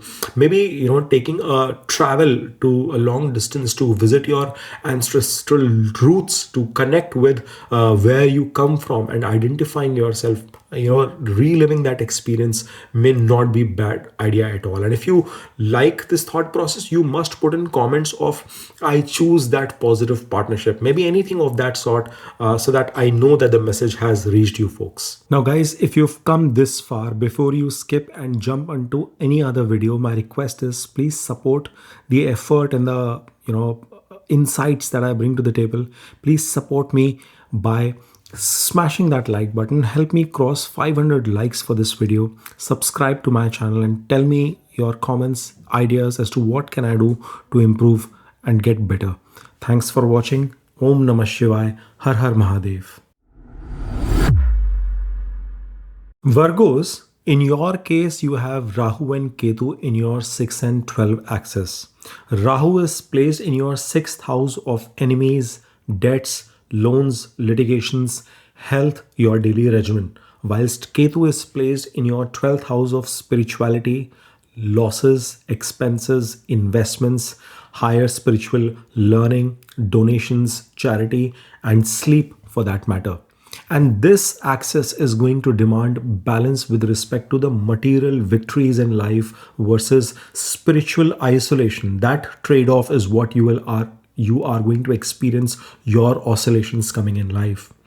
Guys, you have to understand that we shot a video of Rahu's shift into Shatabisha recently. It is going to give you a lot of clarity. I will recommend that post watching this video, check that video out as well. But Rahu in the 6th house is forming an extraordinary Shatru Hanta Yoga, becoming that destroyer of enemies and obstacles. It's a very positive, pivotal placement for you guys where you can crush your enemies, overcome your obstacles, fix any kind of health issues. I've emphasized on that bit. Whilst Ketu in the 12th is going to position you like a monk. It is going to give you that ability to think from a larger, beyond physical but metaphysical experiences perspective, thought processes perspective. As part of the various phases, the first phase that I've defined for this year is the time from Jan 1st till March 29th, when Rahu is sitting in Shatabisha Nakshatra whilst Ketu is placed in Purva Falguni Nakshatra of Venus. Now guys, this is a crucial one because this is where you are going to see that Ketu is the star or is in the star or in the constellation of rest, in the house of sleep, comfort, relaxation from Purva Falguni perspective, whilst in Shatabisha, Rahu is going to be talking about that dynamic shift, the 100 physicians from a technology, healthcare, reformation, secrecy, surveillance standpoint. The first bit in this first phase you can imagine is that you can diagnose the mystical mysteries in your life, the challenges that you are facing. You can find solutions to them, and first and foremost probability is going to be with respect to health issues. If any kind of chronic problem that has been bothering you, you are going to be like a biohacker of sorts. You are going to find the right element, the right diet, food, alternative medicines that can bring you victory in terms of fixing that habit, in terms of obsession of diet towards the kind of food you are consuming. He's giving an aspect to the second as well, remember that. And therefore there is going to be a solution that you can find to find a fix for these health related issues. The other bit is that it is going to provide you strategic victories sitting in here as well, because Shatabisha tends to have secrecy in its nature, and it is going to make you navigate in a way that you are able to overcome your problems, crush your enemies, your peers and competition at workplace, a competitive examination for that matter, preparing that strategic approach, just tackling certain number of questions within a time frame, addressing certain submission within the deadline, but making leverage of maybe AI related technologies to make things faster. So when people least anticipated, your strategy is going to help you win in those kind of situations. It's going to be a positive shift. People won't see you coming with this strength, and that is the pivot that you have to manage during this time since Rahu has shifted to Shatabisha. And the last bit is that it seems to be a very positive period for people who are in the field of law, who are working in strategy roles, who are working in marketing sort of professions or health professions for that matter. Very positive in terms of gaining victories there as well. The third bit for the first phase is that there could be some degree of restlessness that comes into your sleep initially. Ketu is in Purva Falguni Nakshatra in your 12th house, and you might not enjoy what you are, obviously getting those vacations. There is time to relax, but you are not able to relax. Some bit of insomnia could also bother you, or there could be some thoughts coming in your subconscious mind that you'll have to navigate. The key clear warning is Rahu is giving an aspect towards your 10th house and your second house. So remember that whilst you have this obsession of fixing problems, do not create a situation of tussle within your own with your own speech, within your own family members, at your workplace as well, because you could be very confident. And be mindful of your bank balance. Yes, it is good to grow to a certain extent, but do not be too critical in your approach in terms of those situations. Okay, now the second phase of this is when from March 29th all the way till August 23rd, this is where the nakshatra shift is coming into picture, guys. Rahu continues in the nakshatra of Shadabisha, whilst Ketu is going to come into the Magha Nakshatra, and Ketu is the ruler of Magha Nakshatra itself within Leo. This is a crucial shift, guys, because now this is going to make Ketu almost twice as powerful. It is going to amplify Ketu's energy in our lives. Number one, impact that you can anticipate is that some sort of dreams or imagination or your belief system, your elevation in terms of your thought process will be in connection to your ancestors, or your ancestral place, from your birthplace for that matter, or something that will give you a lot of vivid understanding of things.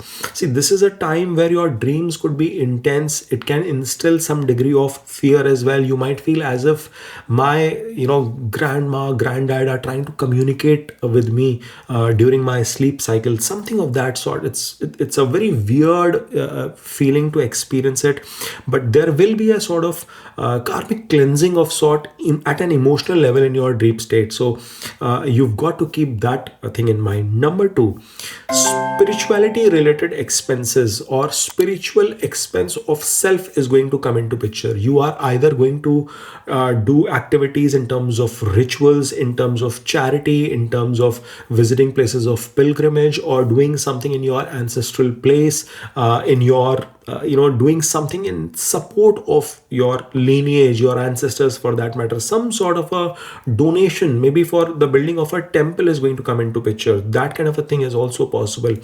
You are not losing money, guys. Don't see this as a loss, see this as an investment at a spiritual self. A lot of times we get too hung up with the material aspect of things. So think as if you are paying off a karmic debt. The third bit is that there is going to be a hidden king behavior mindset coming into picture, because Magha is royal by nature. It brings royalty associated with it, and this is the time that whilst it is in 12th house, it is in isolation, but you are still building something for yourself. You could be working on something which is a secret project. Rahu is already in Shatabisha. You could be working in a very closed environment with a very small set of people for something that could bring eventual fame or success in your life. That window is opening in the second phase of this period.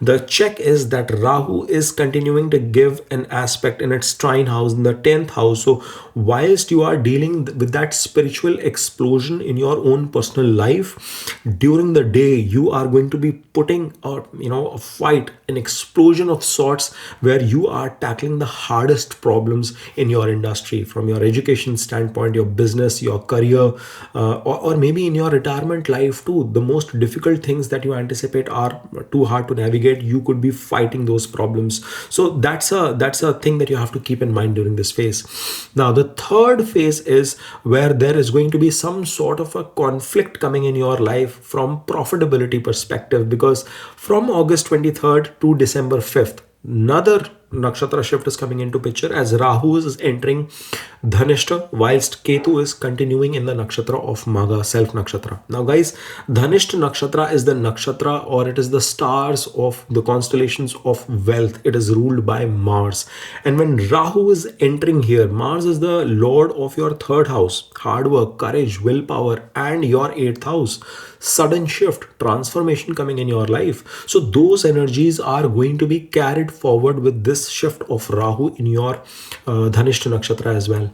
The first bit is that there could be a sudden transformation, sudden victory with your own hard work that you've been fighting for a long time can come into play in the sphere of a legal battle, in terms of the litigation that you're facing, or any competitive situation. You crack open some competitive examination, some sort of a bid that you are doing at your workplace, in your job, in your business, where you find a victory. Because Dhanishta Nakshatra, it creates a rhythm of wins, it creates a rhythm of victories. So you can outlast your opponents, you can outlast the challenges coming your way. That is the first positive shift coming into play. The second bit is that wealth is something that you are going to attract through service, through servitude behavior. Your karma has to burn. You are going to make money through your daily set of activities.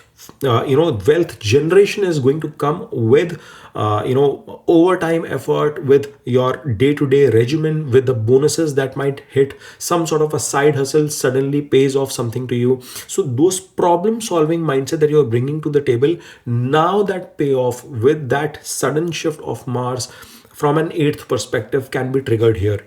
And the third crucial positive bit I want to call out for this phase is that there is going to be a aggressive, almost obsessive health routine that you guys can bring in, Virgos, during this period. Phenomenal time in terms of bringing in high amount of intensity, hitting the gym, doing additional amount of reps, doing some sort of a hobby workout which is physical by nature, playing tennis, squash, anything of that sort that makes you run, that brings in rigorous diet habits in your life. That bit is going to come into picture. You would almost want to make your body as a weapon for yourself. So that's a bit. Keep the Ketu bit in check, because Ketu is aspecting your fourth house, sitting in Maga. So whilst you're fighting those outer external battles, there could be some degree of detachment from your personal life, lack of emotional mental peace, or maybe from your mother's health perspective too. So domestic front seems to be taking some degree of a hit whilst you are fighting the external battles. Now the grand finale is on December 5th onwards, when Rahu is entering Capricorn. It is continuing in Dhanishta Nakshatra itself, but Ketu enters Cancer, where it is going to be pivoting into Ashlesha. Now guys, number one bit that you are going to observe during this period is that, of course, Rahu is coming in your fifth house whilst Ketu is in your 11th. So it's now 5-11 axis which is getting activated from here on. Number one, obsession towards creativity, towards speculation, towards romantic partners, towards starting something new, some startup oriented mindset, or education led. If you are a student, new degree, new course, all those areas will find tremendous intensity. You are going to bring that rhythm, that strictness towards your children as well, towards your own education as well. There is definitely an obsession towards your romantic partner that you can anticipate in this time. Number two, there is going to be social detachment. I've lived through this, guys. When Ketu was transiting through my 11th house, I consider myself an ambivert. I like to democratize, socialize with people around. And when Ketu transited into the 11th, I was almost in a shell. I did not want to socialize. I did not want to attend any parties and get-togethers.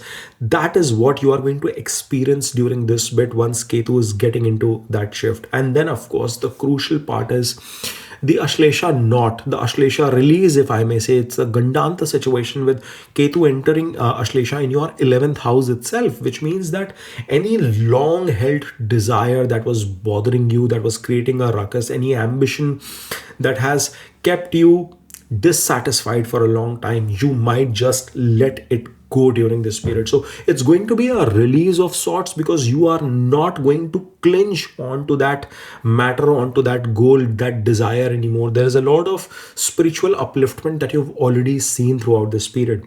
Now the important bit is, if I were to conclude this video and call out some key remedies that you have to keep in mind. See, number one, Rahu is in 6th. And it is very obvious that one person might become too smart, strategic with this behavior, but bring service in your life. Do some sort of volunteering activities, support people who are suffering, maybe donation of medicine, supporting animal shelter, giving food to, street dogs or animals who are left in the street, supporting them, doing service of them for them towards people is going to be remarkably great. Number two, Ketu is in the 12th house. So meditation has to be a part and parcel of your life. It is non-negotiable. You must include it in your life to find that calm and serene. He is giving an aspect to the 4th house as well. So keep that in mind. And the last bit is Ketu this year is going to turn into Magha. So finding a connection with your ancestors, or doing something for shelter dogs, for stray dogs for that matter. Ketu is connected with dogs, and so is Rahu. So doing something to connect with them is going to be super helpful for you. Now guys, if you've come this far, before you skip and jump onto any other video, my request is please support the effort and the insights that I bring to the table. Please support me by smashing that like button. Help me cross 500 likes for this video. Subscribe to my channel and tell me your comments, ideas as to what can I do to improve and get better. Thanks for watching. Om Namah Shivaya. Har Har Mahadev. Libras, for you guys, the axis is 5 and 11, where Rahu is placed in your 5th house, which denotes creativity, romance, children, speculation in terms of your stock market gameplay, your romantic partners, as well as your education. Whilst Ketu is placed in your 11th house, it denotes your network, it denotes your elder siblings, your victories, your gains, your social network for that matter. Now in this axis, the oscillation that you are going to feel, or the balance that you have to strike, is between creation versus consumption in a way. Because what you will observe is that this Rahu's placement in the 5th house can bring obsessive amount of interest towards creating something unique, finding fame, finding some new structure, something which is, from a different experience altogether that you've had so far in your life. Some sort of a foreign, unconventional, unknown element is what you are going to bring with futuristic ideas in your life. At the same time, it can also bring massive risk-taking capabilities in terms of speculative actions, gambling, high risk in terms of your education, studying something related to technology, or driving that obsession in your kids too, or in your romantic partner. Whilst Ketu is sitting in a house which is about networking, and it is going to almost feel as if you want to cut that social network, you want to cut those get-togethers, no more boozing and partying with friends out in the circle. You would want a more confined structure in life. It is going to potentially bring some change in your income as well. You might feel indifferent towards your daily or your monthly salary, your daily income that you've been chasing, and you might chase a bigger jackpot.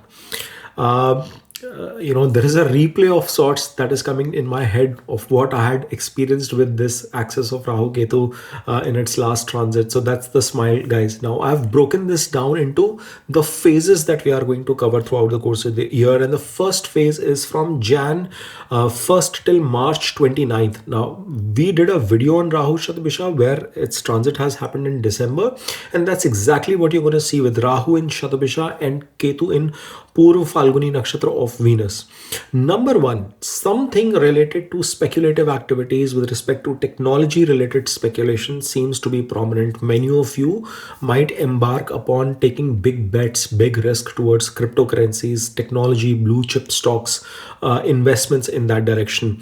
Lot of research oriented mindset, because it is in Shatabisha, can come into picture where you want to know an insider information, something in terms of hidden research that is kept from the eyes of the public, from the masses, that you might or maybe derive your own inferences based on the changing market trends, and see that how you can use your logic, your intellect, your creativity to find a solution.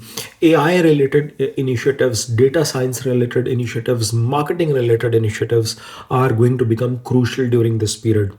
The other bit is number two, that some sort of unconventional romance or unconventional educational stream might come into picture. You could be drawn towards a partner, or your spouse could bring in mysterious activities, healing mindset. They could come from health, tech, life sciences sort of industry as well, that sort of a shift. Or maybe person from a very different outcast from your background, race, ethnicity, religion might be coming into picture. There will be secrecy in this response. You would not want to showcase it to the world yet. You might enjoy that time together, or your educational interest, etc., could also be in areas where there has to be some sort of a research, not very prominent, not very common in terms of being mainstream with the people. The third bit that you will notice is that Ketu is sitting in the 11th. It is going to make you aloof from the scene, from the happening stuff in the market. You would not enjoy too much of socializing, not too many parties and attendance at this point in time, or even if you have to, you feel almost bored attending those kind of occasions. You will prefer staying back home or working on your own projects, your own ideas during this period of time, and you would in a way take this as a period sort of detoxing from the social connections coming into play. What you have to keep in mind is that Rahu aspects your first house and your ninth house of luck. So your creative obsession, or your obsession towards doing something, is going to be at its next level. You are going to be self-immersed, self-absorbed in your mindset. You might want to take bets, speculation, playing with your luck, destiny, fortune, etc., can become prominent for you during this phase. So be cognizant of that bit as well. Now, the second phase is from March 29th till August 23rd. Guys, this is the time when Nakshatra shift is coming into picture. Rahu stays in Shatabisha whilst Ketu is moving into Magha Nakshatra during this time of period of time. And Magha Nakshatra is the self Nakshatra of Ketu, which means he is going to almost be operating with twice the force in this phase. The first shift that you will observe is that there will be an exclusive circle in which you would want to operate. There could be a regality, royalty, or there is something that sets this coterie apart from the rest of the others. You are going to detach yourself from the masses, from the acquaintances, but would look forward to associate with only a certain high status, differentiated, lineage carrying or spiritually oriented, some sort of a mindset shift with a certain, hobby group. That kind of a structure is coming into play where you want to constrain yourself in that direction. You might literally cut off with 90% of your friends to focus on that 10% of the bit. So that is how extreme things can be in terms of your social connections.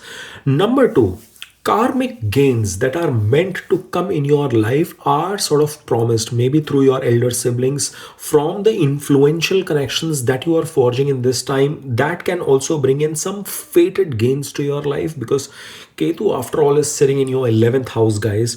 And, this is like, past life debts that they are carrying towards you, that they are now coming to pay off in this phase. And the third bit is that obsession towards creativity, speculation, romantic aspects of life, whilst you are ignoring everything else, going into your shell and trying to magnify the output that you can create during this period is highly probable. Guys, Rahu is in Shatabisha, potential for people to pursue progeny, to expand your family, have childbirth and stuff, or doing something, not just conceiving the child, but doing something that brings success to your children as well is going to become your higher priority. Rahu is giving an aspect to the trine house, to the 9th house, and therefore whilst you are detaching from your friends, I think there is going to be a new philosophy of sorts coming in with respect to your gurus, teachers, mentors, your own principal system in place. The third phase is, guys, where you take the big wealth risk. This is the time from August 23rd till December 5th. Another shift is coming into picture with Rahu moving into the Dhanishta Nakshatra, whilst Ketu is staying in Magha, its own nakshatra. Dhanishta Nakshatra, guys, is the constellation of wealth. It is the star of wealth ruled by Mars. And Mars, in your case, is the lord of money. That is why wealth related risk is what I'm calling out. If you see in the chart, he rules your second house of wealth and he rules your seventh house of business. And therefore, this could be a period of potentially getting a speculative jackpot of sorts as well. Why? Number one, an interest towards making a big bet. I see a very high chance coming into picture with that wealth connection, either in your business or putting in your own savings towards some sort of financial investment, financial risk, some sort of creative activities. Libras, you guys would be expecting some sort of a big payoff of sorts coming in, but it does require courage. And I am not giving any financial advice or recommendation. Please, this is a transitory impact that I'm talking here. You have to look into your natal dasha, antardasha as well, but your inclination to do something of that sort is going to be high. Number two, there is going to be immense passion in romance. You see, now that Martian energy is coming into picture. Dhanishta is denoting a rhythm of sorts. It denotes like music, a symphony in a way. And when Rahu is entering Dhanishta Nakshatra, your romantic life is going to become loud. That secretive thing that you were carrying in your relationship, hiding and keeping it in wraps from the larger set of people, now there is going to be, a reignited passion, lots of emotion, exposing it out, fast moving, doing tons of activities together, maybe even attracting a partner who is quite flashy by nature, who is wealthy or ambitious or carrying those Rahu energies with them. That is a strong probability that comes into picture. And the third bit during this period I anticipate is, because Rahu is now in Mars Nakshatra, there could be some creative monetization of sorts that you might want to do. You might want to figure out a way that how you can change your hustle, your passion project, your hobby into some sort of liquid gains opportunity. Maybe starting on with YouTube, doing something on Instagram, doing something in terms of e-commerce kind of activities is going to come into picture. Keep a check on Ketu. He is in Magha. Your third house and seventh house is getting an aspect apart from the aspect towards the fifth house. But do not be neglecting your siblings, do not be neglecting your partners, your collaborators. That obsession towards everything that you want to do and detachment from the networks doesn't mean you detach yourself from your near and dear ones, ruin your partnership, ruin your marriage. So be cognizant of that bit. The last bit is coming with a grand finale of now the axis shift, with Rahu entering Capricorn Libras and Ketu entering the sign of Cancer from December 5th onwards. We are going to capture this till 2026 end. Now this is a time where Rahu is getting into your fourth house whilst Ketu is coming into your 10th. Ask something about that from me. I'm living through it, guys. Now, the key highlights that you are going to see in this period is, number one, there is going to be some degree of obsession towards home, towards peace of mind, towards your mental and emotional security, towards the security of your wealth. You are going to feel worried that something is getting impacted. There could be a workaholic nature coming into you, but from your home related activities. You could be tinkering in terms of taking DIY projects, renovating your house, buying a new house, doing some construction of sorts, or maybe making some activity that engages you emotionally at your home front itself. Number two, there is going to be a sense of career detachment or break in career that might also come into picture. Not a great shift. A lot of Scorpios are struggling with this. As Ketu enters your 10th house, your 2nd, 6th and 10th are in that radar, and you could feel almost like disconnected from the market. You could feel as if your fullest is not coming out in your karmas, in your education, in your business, in your career for that matter. And you might feel the need of taking a sabbatical, taking a break, taking some time from yourself and just working on projects that keep you happy from home. And the last bit is that Ketu is going to provide the Ashlesha release, because now a new cycle is coming in. It is getting into the Gandanta as it enters into the 10th house. So finally you could let go of one career path, or you could let go of one toxic boss that you are not comfortable working with, or some sort of a situation that troubled you in your karmas for that matter, and make a shift in terms of what you want to pursue further. So a very dynamic shift from a 4-10 axis will definitely be triggered every time these planets come into the 1-7-4-10 axis. Something major around those areas comes into picture. Okay, now if we sum up, in conclusion, calling out some of the key remedies that you must keep in mind throughout 2026. Number one, since Rahu is in your fifth house, do some sort of donation, maybe contributing to your child's schooling, contribute or donate something in your school, places of education, or maybe donate something in terms of supporting a child's education. That kind of a thing is going to come into picture. If possible, avoid gambling. I'm not a huge proponent of those kind of things, but I've seen people make money through that as well. So that is my personal bit on that front. The second thing is Ketu is in your 11th house. Guys, this is a time where you should not be rude with your elders, your elder siblings for that matter, even younger siblings, because of that aspect towards the third house. It keeps you detached, but try and navigate those boundaries with grace. And lastly, Ketu is going to enter Magha in phase 2, as we discussed. This is a time where you've got to connect with your ancestors, do some Pitra related activities. Donation of sesame seeds, oil, etc. on Saturdays is also considered to be bringing a balancing act with this shift of Ketu. Now guys, if you've come this far, before you skip and jump onto any other video, my request is please support the effort and the insights that I bring to the table. Please support me by smashing that like button. Help me cross 500 likes for this video. Subscribe to my channel and tell me your comments, ideas as to what can I do to improve and get better. Thanks for watching. Om Namah Shivaya. Har Har Mahadev. Scorpios, for you guys, this transit is currently happening in your 4 and 10 axis. And Rahu is placed in your 4th house of your home, your mother, your emotions, your motor vehicles, your assets, your knowledge, your intellectual property, your inner peace. Whilst Ketu is placed in your 10th house of public, your public status, your career, your karma, your authority in life.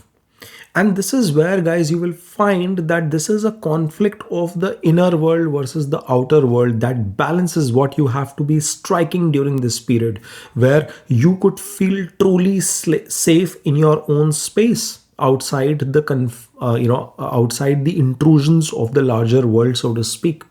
Now, we've done a video on Rahu's shift in Shatabisha Nakshatra a few days back. Please watch that out, because as you transit through this phase of 2026, we will start with Rahu's shift in Shatabisha itself. Rahu is placed in your 4th house, and therefore there could be certain degree of obsession or maybe illusion of sorts with respect to your emotional security. There could be an necessary fear coming in your life that you feel unsafe about your assets, about how things are going to be materializing for you on your home front as well. There could be an obsession to build the biggest house, to create the biggest asset, to renovate your space that you are operating out of, and find a place where you feel truly comfortable. Whilst Ketu in your 10th is giving a detachment of sorts from your career, from karma, not very motivated towards doing things from a professional standpoint, or feeling emptiness in that space. That could be the fear coming into play. You could be tired of politics in and around you at your workplace. That might be difficult, or maybe avoiding certain bosses, political elements who are superiors to you, or some sort of public gaze as well. So this is the balance in which you could be stepping down. You might have to take a step down from your higher designation, from your throne of sorts during this phase. But as we navigate through this year 2026, we are going to talk about what you can anticipate with the shift of the nakshatras. Guys, this transit already happened in 4 and 10 axis for you folks from May 2025. So you should have experienced some of these things throughout this period. But as you navigate, the first phase of next year is going to be from Jan 1st till March 29, where Rahu is getting into the Shatbisha Nakshatra whilst Ketu is in Purva Falguni Nakshatra of Venus. Now, this is a time, guys, Purva Falguni Nakshatra, just to let you know, is the Nakshatra of comfort, okay? So, Ketu getting into that space, discomfort is definitely coming into picture. But the key highlight is, number one, technology is going to become, a sanctuary of sorts for you, because Rahu is now in Shatbisha in your fourth house, and this tells that you could be bringing in technology, education, learning, grasping yourself in the space of AI, pivoting yourself in advanced technology areas, or maybe bringing that advanced technology, home security system, high-end equipment, digital equipments and technologies, air purifiers as an example, to your home place. You may want to make your home full of comfort, but because it is Shatbisha, it is a place of healing, it is a place of relaxation. Something of that sort is coming into picture. The second bit during this period is that, Shatbisha, it brings surveillance, it brings secretive nature in terms of its tendencies, and you might be able to unearth something secretive, maybe about your emotions, maybe about your mother's emotion or her health during this period. This may also be reflecting into healing of sorts in your relationships with your mother, or you deploying unconventional methods, unconventional routes to bring emotional healing for yourself as well, because it can be turbulent given the pivotal shift of Ketu in your 10th house. Which brings me to the third point itself, that there seems to be a career lethargy creeping in since Ketu has moved into the 10th house for many people. Whilst in 10th it makes you appear successful, but there are situations where you feel at utmost amount of boredom with what you are doing. You might not feel comfortable doing the work, or that fire, that energy that you had in you, it seems to be gone. You could be operating at a bare minimum level to just make feel as if you are there. And this is crucial. Now, you have to understand Rahu is also giving aspects to your 12th house and to your 8th house. So whilst this is happening in your career front, that impact of Rahu could bring in certain expenses, losses, or isolation as well. So do not be hiding or detaching yourself too much from the world during this phase. It is going to be crucial for you at this point in time. The second phase starts from you from March 29 till August 3rd, guys, which is going to be a royal exit of sorts, because the Nakshatra flip is coming. Rahu stays in Shatabisha Nakshatra, but Ketu is going to be transiting into Magha Nakshatra, and that is Ketu's own Nakshatra. It's a royal Nakshatra. It's considered to be a regal star, but Ketu becomes twice as powerful during this phase, because it is like an archetype of an abdicating king during this period. The first thing that you are going to see is that there is going to be a spiritual resignation of some sorts coming in your life. I anticipate that for many of you Scorpios, there could be a strong karmic urge to either change your career path completely, or maybe flip something into a different job role. You could not be enjoying something during this phase. Your current title or the job description, the job designation that you are in may not feel connected to you. It could reflect in terms of your education as well. You might now want to flip streams in your business. You might want to give a new picture to what you are trying to do. You would look forward to honor your ancestors, learn from your lineage, not just be worshipping your boss and at the material level, so to speak. So there is going to be some bit of pull coming in deep down inside you. The second bit is that there could be a leadership authority detachment as well that you might navigate. Like, you could be given a very powerful role, promotion of sorts. Remember, Ketu and Maga, you are going to be operating like a king, but you are not married to that throne. That is what that mindset is going to be. The leadership is going to be there. It is in Maga for that matter. So you could take those new recognition, that authority, but with least ego. It's not exercising the power, yet understanding that what you have to do. So you can lead, but you don't care about taking any credits of sorts during this phase. And the third bit that you'll observe is that this is the time to be healing from the roots. It is going to be a period where Rahu is placed in Shatabisha, so it brings that healing nature, and it is, giving out some sort of a physical shift, physical movement in terms of your home, residence, etc. that could come into picture, which gives you better peace at your work as well. You might want to figure that new place of location. Rahu during this period continues to aspect your 8,000 trine. So while you feel detached from your karma, from whatever you are doing, you could be intensely focused towards research of something, doing something in the hiding that might, almost like obsessed. So there is, a situation of doing parallel things in hand, managing multiple shared resources of sorts, to come out with something new. All right. The third phase of this transit is going to come into picture from August 3rd till December 5th, where Rahu is now making a shift into Dhanisht Nakshatra, which is ruled by Mars. And guys, Scorpios, for you, Mars happens to be your Lagna Lord and your sixth Lord. Dhanisht Nakshatra is the star of wealth, gains, positivity, whilst Ketu continues in its own Magha Nakshatra itself. But all of this is happening in your, Kendra houses, in your 4th axis. So this is a powerful shift.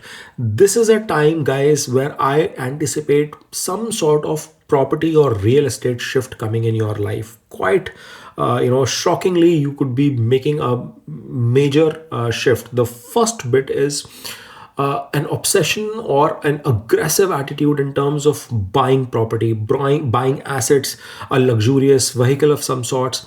If that Rahu energy is something that you've kept intact throughout, August to December next year, 2026, is going to be the period where you are going to almost unleash your firepower and show that this is the asset, this is the property I want. If I go and operate from here, I feel much more comfortable in doing things. So you are going to move in that direction.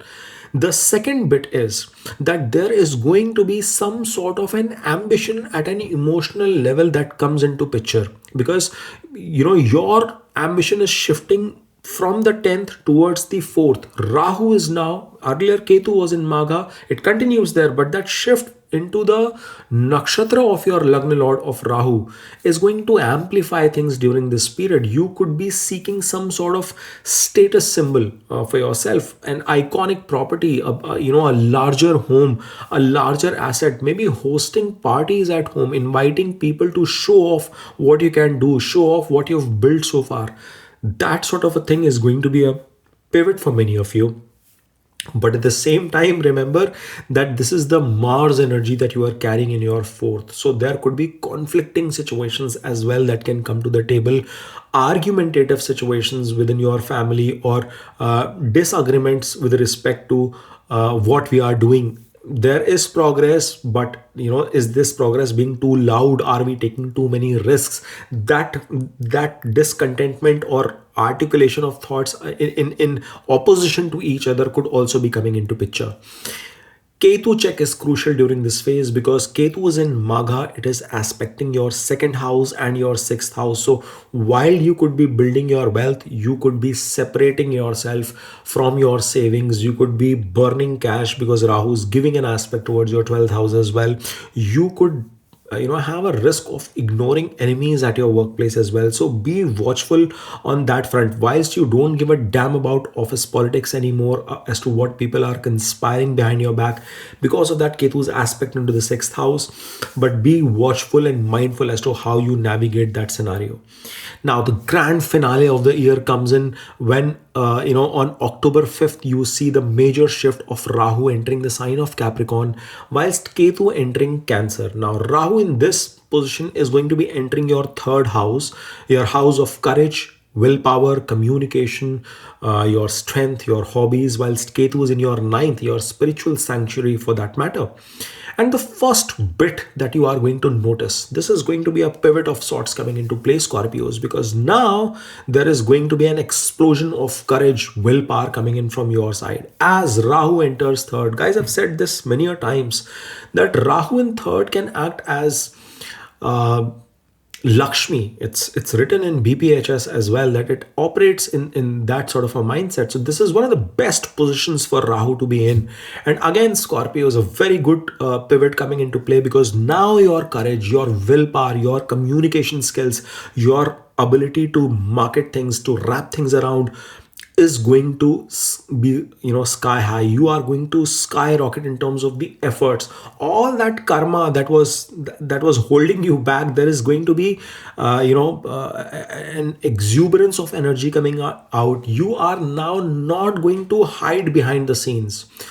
You will start seeing that shift in the later part of 2026 itself, where you want to step out of your home and you want to showcase your strength, your capabilities, your knowledge to the larger world, broadcast it almost of all sorts. So your social media related activities, media related business, marketing, technology related business, time to shine there. And on the other side of the spectrum, Ketu is going to be moving into your 9,000, the sign of Cancer. And this is the time where you could be bringing in a high degree of spirituality in your life, dharma in your life. You could be bringing in detachment from religious dogma, not believing into the protocols of as such, but seeking purity. Intuitive purity is going to come into this place. You are intuitively going to be kind. Ketu is giving an aspect to the lagna, so it's a nice shift coming into picture at the end of the year. And then the key Ashlesha release, the knot of Ashlesha, because the Gandanta situation is there in the ninth house. As Ketu enters your sign of Cancer, it does the transit into the Nakshatra of Ashlesha, and therefore you could let go of some kind of a old belief system, maybe an old guru. You could be finding your true path. Your true calling could also come out, and that is why that open aggressive admission through Rahu seems so very prominent. Now, if I were to conclude this year 2026 and call out some key remedies as well, guys, I would want to bring to your attention the fact that, number one, since Rahu is placed in your fourth house, you are going to you have to find a way to keep your house clutter free during this duration. Keep it clean. Your work desk, your place of operation, try and keep it as clean, without any kind of clutter that can distract your thought process. It is one of the best remedies. I think one of the only rare shorts that I've created, I've called out this bit as well. Any kind of broken instruments, broken electronic pieces, microwave, etc., just throw them out, get them clean. The second bit is that since Ketu is in your 10th house, donate something to the temple. Maybe donating a flag or doing some sort of an activity from that perspective is going to help you regenerate your energies from your karma perspective. And the third bit is, Rahu is going to enter Dhanishta Nakshatra, which is that of your Lagna Lord. So doing puja of your Ishdev, of Hanuman, of Lord Narsimha is going to be bringing intense amount of positive energies in your life. Now guys, if you've come this far, before you skip and jump onto any other video, my request is please support the effort and the insights that I bring to the table. Please support me by smashing that like button. Help me cross 500 likes for this video. Subscribe to my channel and tell me your comments, ideas as to what can I do to improve and get better. Thanks for watching. Om Namah Shivaya. Har Har Mahadev. Sagittarius, you have Rahu placed in your third house, whilst Ketu is in your ninth house, and the axis for you is 3 and 9. Now, Rahu's placement in the third is all about courage, willpower, your strength, your siblings, mass media, communication, broadcasting, whilst ninth talks about your belief system, protocols, your higher learning, your teachers, mentors, gurus, and guides. And this is a placement in which you have to bring in arguably your best in terms of your self-effort and willpower, whilst leveraging any potential divine grace. Rahu's placement is in the third house is like Lakshmi as written in the classical text. So it's a brilliant position to be in, where you can leverage your communication skills, oral and written, your knowledge, more than your knowledge, your ability to market it, to broadcast it, to blow your own trumpet for that matter, to attract the audience and leverage the luck throughout this period, relying on your own hands, on your own arms, and the willpower. You can become that marketing expert, a media mogul of sorts, if chance be. And I know sometimes I try to give these bigger words, but guys, my intent is to give you that higher ambition, to think bigger of what you are capable of, because a lot of times we tend to limit ourselves. And Sagittarius, this placement of Rahu is something that should not be limiting you. Whereas Ketu, this transit has already happened, guys, in May in this axis, but the shift is going to be coming in terms of nakshatras, and that is why it is crucial for you to understand things. Ketu is talking about detachment from the traditional things that you've been following, traditional connections that have been in place, feeling bored with the old school rhythm and protocols for that matter. Now, for the year 2026, I will talk about the phases that are going to come into picture, because the shift is with respect to nakshatras. And the first phase is when from Jan 1st till March 29th, when Rahu is seen in Shatabisha whilst Ketu is in Purva Falguni Nakshatra of Venus. Now, Rahu's transit to Shatabisha, we've already shot a detailed video recently, because that shift came pretty new. But as you navigate in the year 2026, you are going to see three key highlights for this phase. Number one, what you can anticipate is that Rahu in Shatabisha is going to ignite a genius level ability for you, leveraging technology, leveraging new tools, new skills for that matter, to articulate and communicate your thought process around them. Now, you could be leveraging your expertise in communication around technology, around the future technologies, or health and healing, or you could leverage any of those domains in your work, career, profession, in the efforts that you want to embark on this space. It's an excellent period, Sagittarius, for you to embark on social media related activities like YouTube, Instagram, TikTok, LinkedIn, leveraging LinkedIn to its zilt, because Rahu is giving an aspect to your 11th house of gains as well. And therefore, any kind of mega activity to balloon things from that perspective, leveraging communities for that matter, can become an important part of the game. The other bit, in fact, I've alluded to the second call out as well that I had taken a note for: leveraging communities, leveraging networks, leveraging your friend circle, or maybe the connections that you are forging through social media is going to become crucial. You will have to go through unconventional routes to bring success, to bring Lakshmi for yourself in that direction, and you will be able to solve mysterious problems, complications by leveraging any of these things. And third, last but not the least, is that you could feel almost bored with traditional religious dogma in life. You may want to give up on anything that holds you back traditionally from a religion perspective, which means that you may not enjoy sitting in a temple, in a church, in a place of worship. You might want to find spirituality that makes you feel good. Venusian energy is coming into play there, so no strict rules are to be followed, but maybe enjoying, let's say, the bhajan, the Hare Rama Hare Krishna thing. My spouse tends to enjoy that a lot. I mean, she feels connected with spirituality when she is singing hymns, listening to choir and stuff. That sort of a thing will be of interest to you.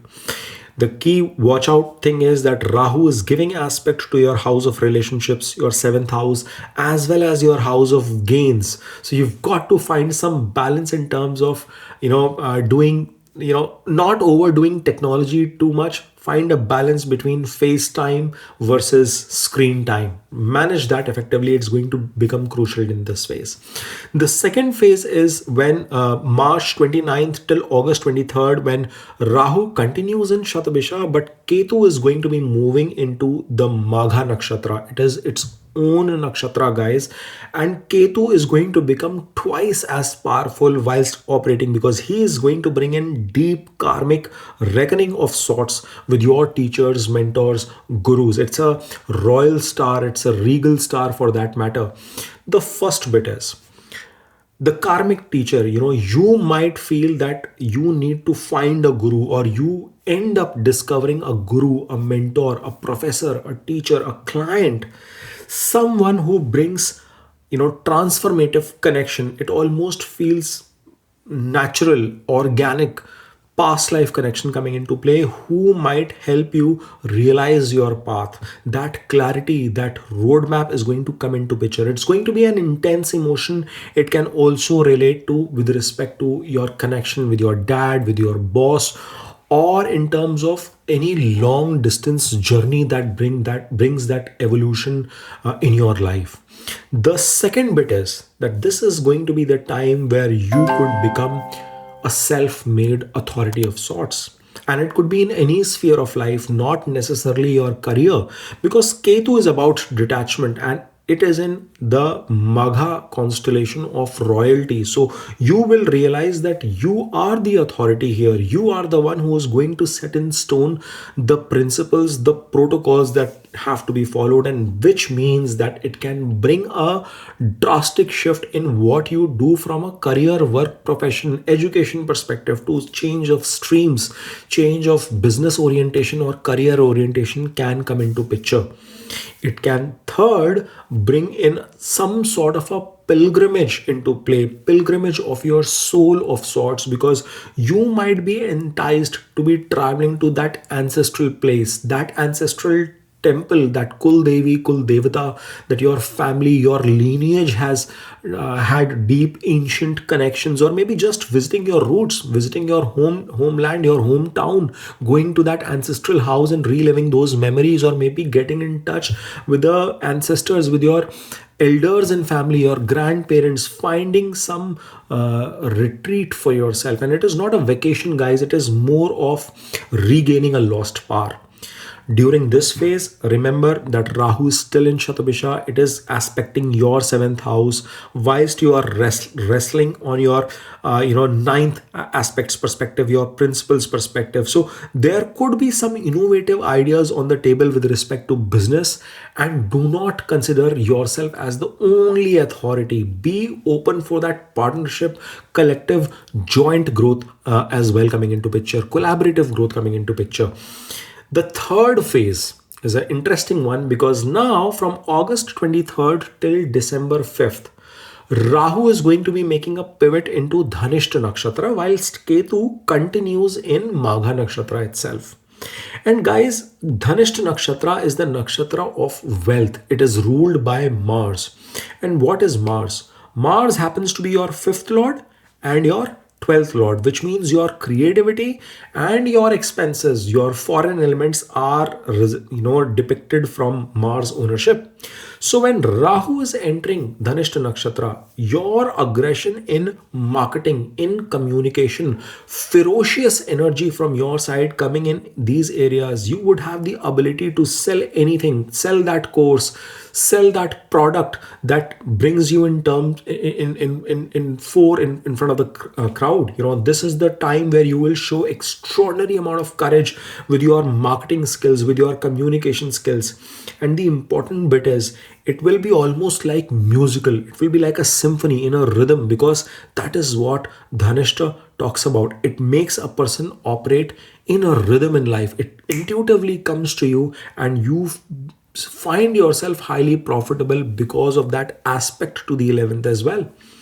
The second bit is, since he rules the house of creativity, creative wealth generation, or doing activities that are related to your fifth house, voicing your opinion, bringing that shift in your communication, articulating that thought process, especially people who are content creators, who are actors, who are working in the stream of publication, writing something, there's a very strong probability that acceptance of a wild idea, maybe you create a movie which is very differentiated of sorts, finds acceptance during this period.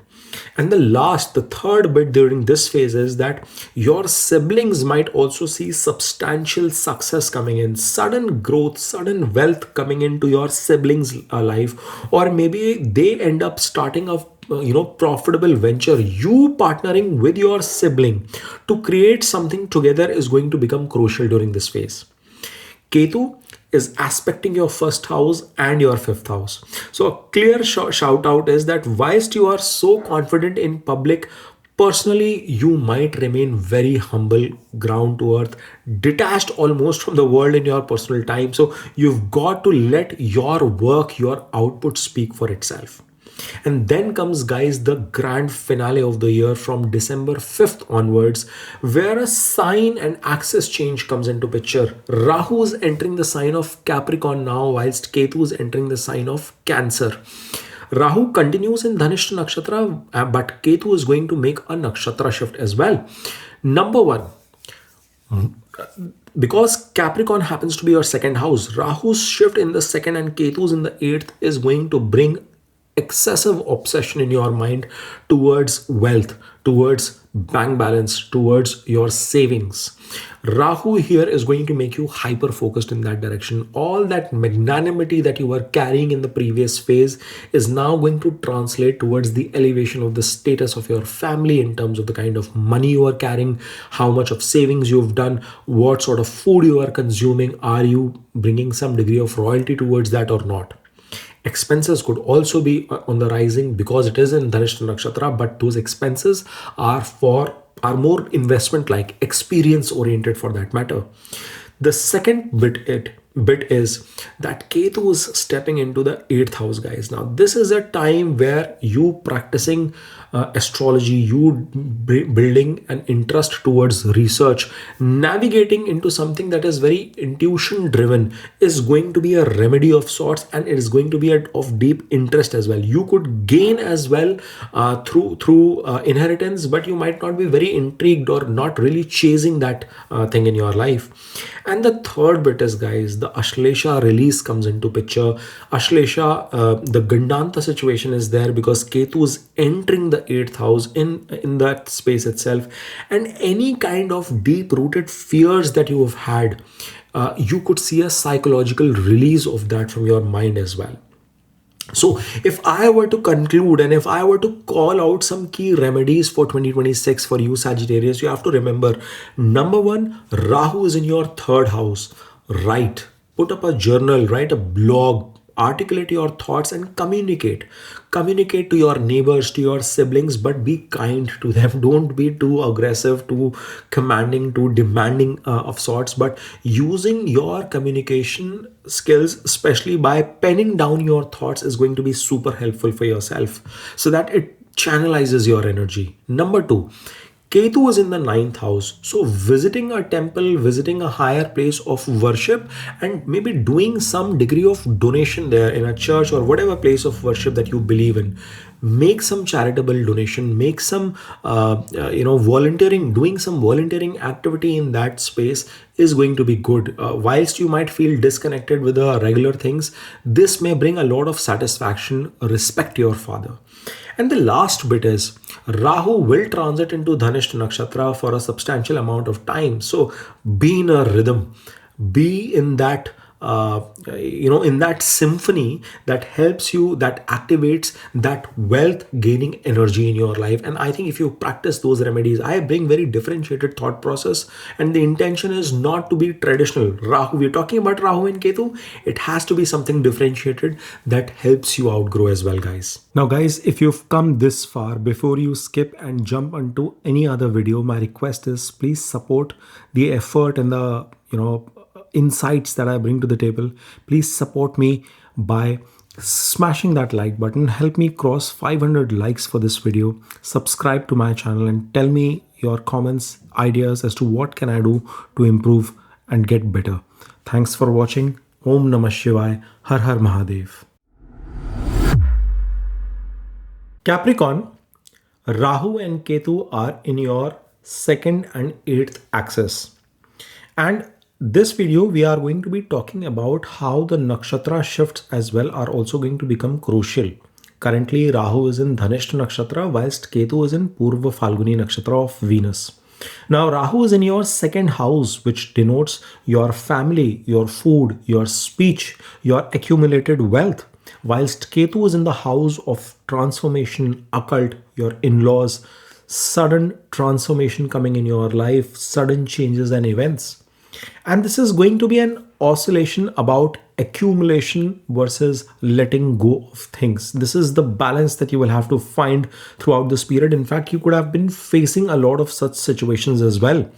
Rahu in the second gives the probability for a person to make money through unconventional ways. It could be through foreign income, through technology, through cryptocurrency, as well as it brings actually a very strong magnanimous behavior in your voice, in your speech, which can reflect in your relationships with your network, with your immediate family circle too.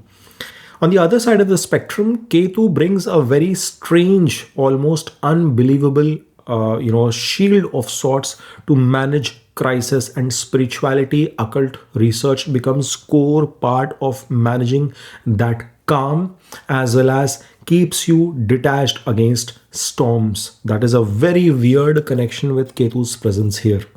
Now for 2026, I'm going to call out some key phases, and the first phase starts with January 1st to March 29th, where Rahu continues in Shatabisha. We did that video. If you've not watched it, it's a very detailed video. Go ahead and check that out after watching this one. Whilst Ketu is in Purva Falguni Nakshatra. And the key three highlights that are going to come into picture in this first phase of the year is that number one, technology is going to be the karka, the significator of impacting wealth in your life. If you are going to align yourself towards futuristic technologies, leveraging medicine or technology in the sphere of medicine, operating in the medicine sector, healthcare, life sciences, etc., that is going to be extremely profitable areas for you to operate. The other bit on the same, wealth condition is what you have to keep in mind is that in Shatabisha, it tends to bring certain degree of secrecy, and therefore keeping secrets from family or bringing in secret mechanisms to gain wealth, unconventional ways to gain wealth is probable. So shortcuts, interest towards under the table money, unearned money, that can be of interest to some of you. Now, that is not something that I'm advising you to follow, but yes, that probability does come into picture. The second bit is that diet is going to be of crucial importance to you. You are going to become a biohacker of sorts in terms of your food habits, because Shatabisha is about healing, and Rahu in the second house is going to bring that mindset that you have to try unconventional routes of food consumption, different kinds of diets that you may want to try, a keto diet or a carnivore diet or something very different which you've not followed, maybe going about doing intermittent fasting during this phase. This is a mechanism that you will try to follow to address any kind of health issues and overcome those health related problems, becoming vegan, being hyper focused towards food that your family or your lineage might not have real interest towards. Okay, some of you might even turn non-vegetarian if you are a vegetarian person watching this video. That possibility is there. And the third bit is that there is a potential strong chance of detachment coming from dharma. See, Ketu is placed in your 8th house in Purva Falguni, which means that it's in the house of shared resources, and it can detach you from the crisis situation of the people you might be least worried. You may not be involved towards any kind of drama that your in-laws are doing, or the chaos that is surrounding your partner or your spouse's family for that matter, but you could feel a lot more comfortable within yourself. You are immune to the stress from all those areas perspective. However, the key warning is that Ketu is giving an aspect towards your 6th house, your 10th house of career, your enemies, and you've got to navigate your speech in a very articulate fashion, because being too direct in that sphere can create enemies, can create problems at your work, in your karma, with people around you. So be mindful that you communicate carefully with people around. The second phase is going to be from March 29th till August 23rd. And in this phase, you will realize that number one, the shift of Ketu is coming into Magha Nakshatra, whilst Rahu is in Shatabisha Nakshatra itself. And the first bit is that some secrets with respect to your ancestors, with respect to your lineage, I see that some prompt is coming with respect to the recording issue. I don't know what the hell is going to happen, but let's continue. Some, family related lineage issue is going to come into picture, and you could feel very powerful from a psychological healing perspective. Some sort of regressive therapy can come into play. You could also be digging into the matters of your roots in terms of your ancestors and trying to decipher something out of it. Maybe some information, some paperwork that was left related to inheritance, related to insurance payouts, they come to the fore, or you might have to research around those areas. Number two, which I was connecting to the first point as well, there is a possibility of sudden inheritance coming into play. Sudden money, financial gains could come into picture. But guys, this is Ketu, and there is a chance that there could be dispute like situations as well, or perhaps because Ketu is knife, it cuts, so there could be fight over it, or you could be least interested. You are like, this is karmic money, if it has to come, whatever is my share, I'm okay with it. So that sort of a shift could come into picture. And the last bit is, because Ketu is in Magha Nakshatra, it is its own Nakshatra, he is becoming twice as powerful. It's a royal, it's a regal Nakshatra for that matter. Survival will become like intuition driven for you. You are going to find that now you can smell danger, you can smell difficult situations a mile before they come to you. You could find that what are the riskier avenues in business, what is the space or the place from where you need to save yourself from. So that becomes crucial. The Rahu check is that he is still in Shatabisha. He is still giving an aspect towards your 6th house. So you have to deal with the hostilities of the suddenness of the 8th house mysteries. And Rahu, though, gives you the ability to navigate, but be watchful from a health perspective as well. He will help you overcome your difficulties, overcome your health situation, any kind of obstacles, maybe limit down your pay off your debts as well. But that financial strategy has to be kept in mind throughout this phase.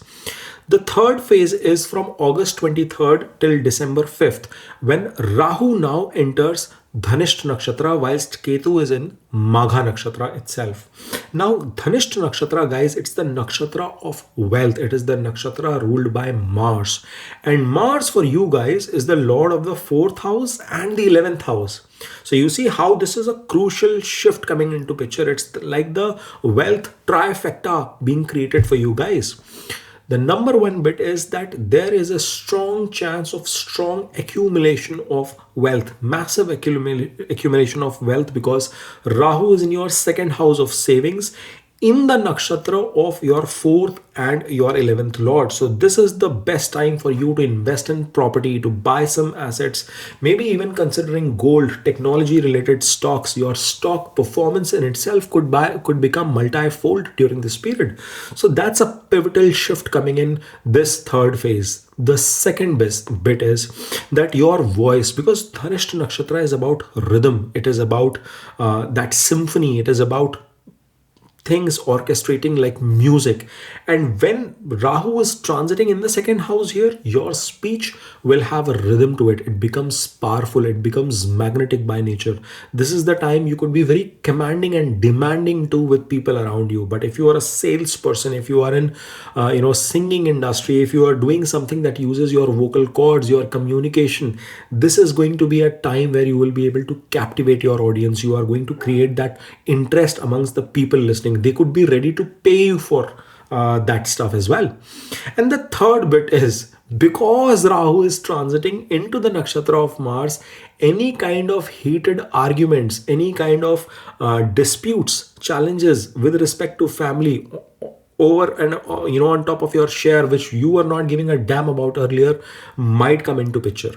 Ketu is aspecting your 12th from a trine perspective and your 4th house. So there could be a certain withdrawal like symptoms as well. And that is the balance that I keep talking about that you will have to manage. The last bit is the finale period, guys, where Rahu enters Capricorn.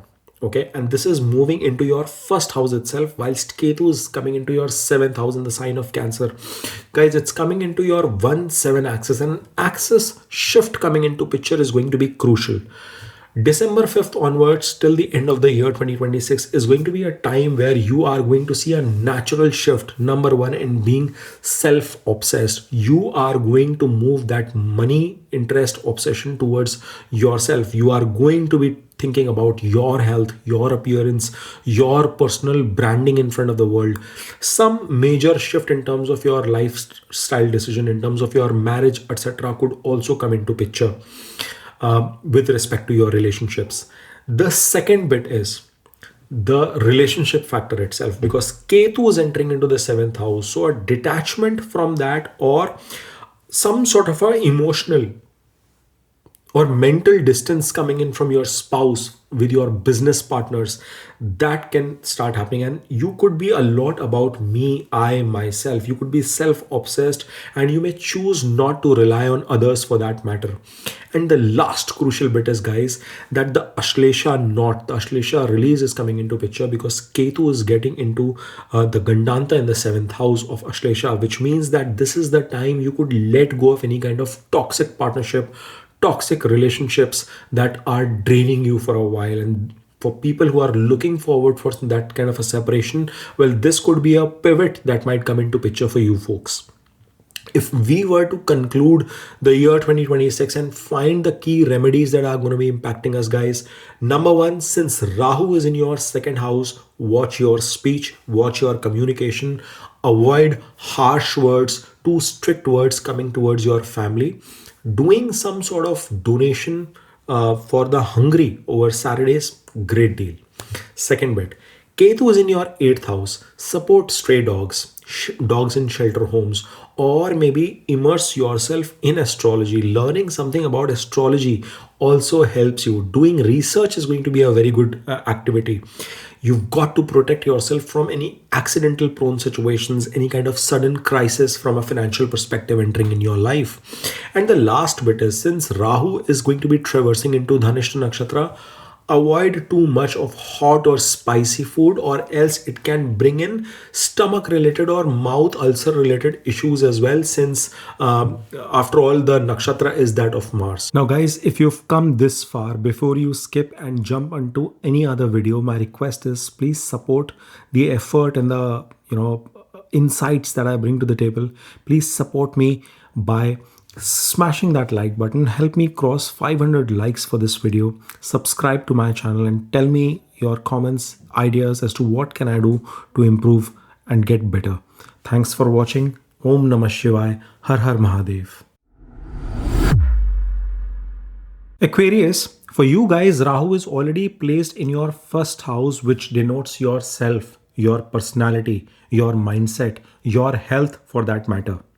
Whilst Ketu is placed in your 7th house of relationships, of partnerships and business collaboration.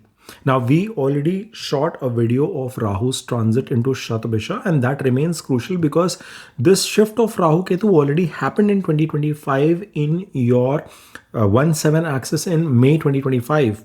But for 2026, essentially, we are going to monitor the shift of the nakshatras as well. You've got to understand that the presence of this Rahu in the first brings that obsessive nature about thinking myself, me, I to the first priority. Whilst there is a sense of detachment that comes into picture, you are not ready to compromise on subjects in terms of your partnerships or collaboration, the outer world, the marketplace for that matter. For 2026, I have broken this reading into a phased-wise approach, and the first phase is going to be from Jan 1st till March 29th, where Rahu is placed in the nakshatra of Shadbisha, whilst Ketu is in Purv Falguni nakshatra. Now guys, the first shift that you are going to notice here is that Rahu is going to bring strong abilities in your mind, in your body, to be obsessed about health related matters, towards fixing issues about yourself.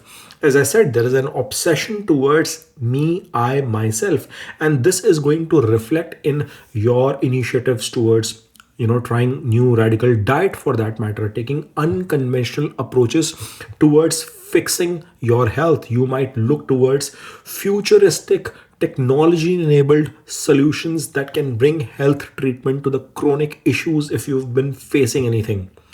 Again, technology, AI, modern futuristic technology areas are going to become a part and parcel of your life. It is going to give you that energy that helps you expand, because that illusion to achieve more, ambitious energy, is definitely going to be high. But now you will find the secret sauce leveraged through technology to maybe optimize your sleep. Having that new band, that watch that monitors, triggers things, help you follow a certain schedule, those kind of things are going to come into picture. You will try to heal yourself inside out during this phase. Within this phase itself, the second bit is a mystery to your persona. See, guys, you are going to become very hard to decipher, very difficult to read for that matter. Shadbisha is a wailing star. It talks about secrecy, it talks about surveillance, and this is a period where Rahu is going to bring a lot of privacy, private nature. You might choose to keep secrets, your true thoughts away even from your closest allies and partners. And that sort of a mindset makes your aura, makes your personality very inquisitive as well as curious, magnetic by nature. People are going to find you extremely mysterious in the way you are operating. And this shift is going to come in the first 3 months itself. In fact, you would have started observing things since November. The shift has come into play for Rahu in Shatabisha. The third bit is that there is going to be a stretch of sort coming in your relationships, because Ketu is going to find boredom. You would seek space in your partnerships, in your relationships, which means that you might choose to distance yourself either emotionally or physically or methodically in the way you are operating with your spouse or with your business partners for that matter, in a formal setup as well. So there will be some sort of a space-time construct where you would need additional space for yourself. And as I said, this is a time where you will choose to find that personal aura to regenerate yourself. You would not find this thing negotiable. You would find it difficult to maintain things as usual, because that could come across very exhausting in nature, especially in the personal space for that matter. But the key warning is Rahu is aspecting your 5th house and your 9th house from here. So your focus, whilst is on yourself, the risk is you could ignore your children, your romantic partner, or your boss, your gurus, your mentors. So be cognizant that you do not become so self-obsessed that you are ignoring the whistles, ignoring the signs around you. That self-absorbing attitude has to be kept in check. The second phase of this period will start from March 29th all the way till August 23rd, where Rahu continues in Shatabisha Nakshatra itself, but Ketu is going to enter its own Nakshatra of Magha. And this is where this Ketu becomes doubly strong, because Magha is a nakshatra that denotes regality, that denotes royalty in a person's life. It is a connection with your ancestors. This is going to be the phase of 2026 where number one bit is going to be the spouse who becomes a karmic partner for you folks. Well, if you are married, your partnership, your marriage in itself could see a significant amount of transformation. In fact, your business partnership as well could see in a very transformative manner, because you might choose to behave in a very royal, or if I may choose the word, domineering way with your partner as well. That Leo energy of Magha is going to come into play. You, however, would still feel detached, not very inclusive with all the drama that could be coming into relationships. That could be the lowest priority that might come into picture. My recommendation is don't play too much into it. If there is some melodrama happening in life, try and be calm, try and ignore the repercussions, and just assume that it is a time that you have to sail through, because it's a transitory period and the shift is bound to come, guys. The second part, the second bit that you can observe in this phase is that some sort of past life connections are going to come into picture. This is a time where you will feel, because you see Ketu is in the seventh, it is into the into your marketplace as such, and therefore you could find that people, especially who are not married or even in marital situations, you find a karmic connection in place. Some sort of an affection can come in the least anticipated situations where you find your emotions, your principles, your thought process very familiar by nature. Now, because it is Ketu, the connection has to be spiritual by nature, unless and until things are coming in trine with Venus. It's a deadly situation if that happens, but it is not going to be a clingy sort of situations coming into play here. You've got to meet this person, learn the lessons, and then part ways. It's a transit. So you have to understand it's not a lifelong thing that is going to come into picture. And the third bit, because of this Ketu's presence in the seventh, there is going to be a sense of detachment from the public sphere of things. You are going, see, Magha likes fame, but Ketu, he is not going to leave its natural call. It is going to reject those tendencies. So you could be given opportunities in terms of business collaboration, where you have to take a lead, where you have to set the tone of authority for that matter, but you might choose to turn it down, yet focus on your personal growth itself. If it is not in a collaborative tone, but it is more leadership oriented, where you are individually running something, then probably you will choose to extend in that direction. Now, Rahu check here we have to remember is that it is still in Shatabishya Nakshatra, and it is giving an aspect towards the fifth house. So this is the time, whilst you are detached from your partners, from your collaboration, from the public fame, there is going to be an increased amount of creative expression which is going to come into picture. So if you're an artist or something that makes you flourish from that perspective, you are going to find success in that. Maybe your partner just feels like an audience during this phase. So be mindful on that front. Spend some time with your kids. Give time to, there could be an expansion of the speculative activities bit too. So we focus in the second phase because of the Maga impact coming into play, but Rahu is going to continue its flute as well. Now the third phase comes into picture when Rahu shifts into Dhanishta Nakshatra whilst Ketu stays in Magha. This is a time from August 23rd till December 5th. And it's an interesting bit of a time because now Rahu is getting into the nakshatra of Mars. Dhanishta is a nakshatra which is ruled by Mars, but it is a nakshatra of wealth, power. It is a nakshatra of rhythm of sorts, symphony in a way.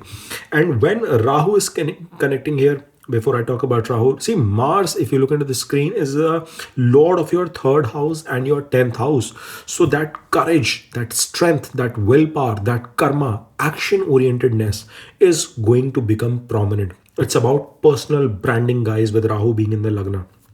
So when Rahu enters in your Dhanishta Nakshatra, what you guys are going to observe is that career becomes a topmost priority. You are going to embody every bit of your personal brand, market that, expand that to the zilt possible. You are going to bring that communication, that expression from your personality at your work front, in your career, from a student perspective, or even if you are a business owner or in a job, that aggression, that force is going to be your primary thing at this point in time. The second shift that you will observe is that your confidence levels are also going to be rocketing high. You could be very aggressive because Mars energy is now in the first house in a way. You could find yourself literally unstoppable when you are taking lead. You could be talking louder. You could be talking with a lot of aggression,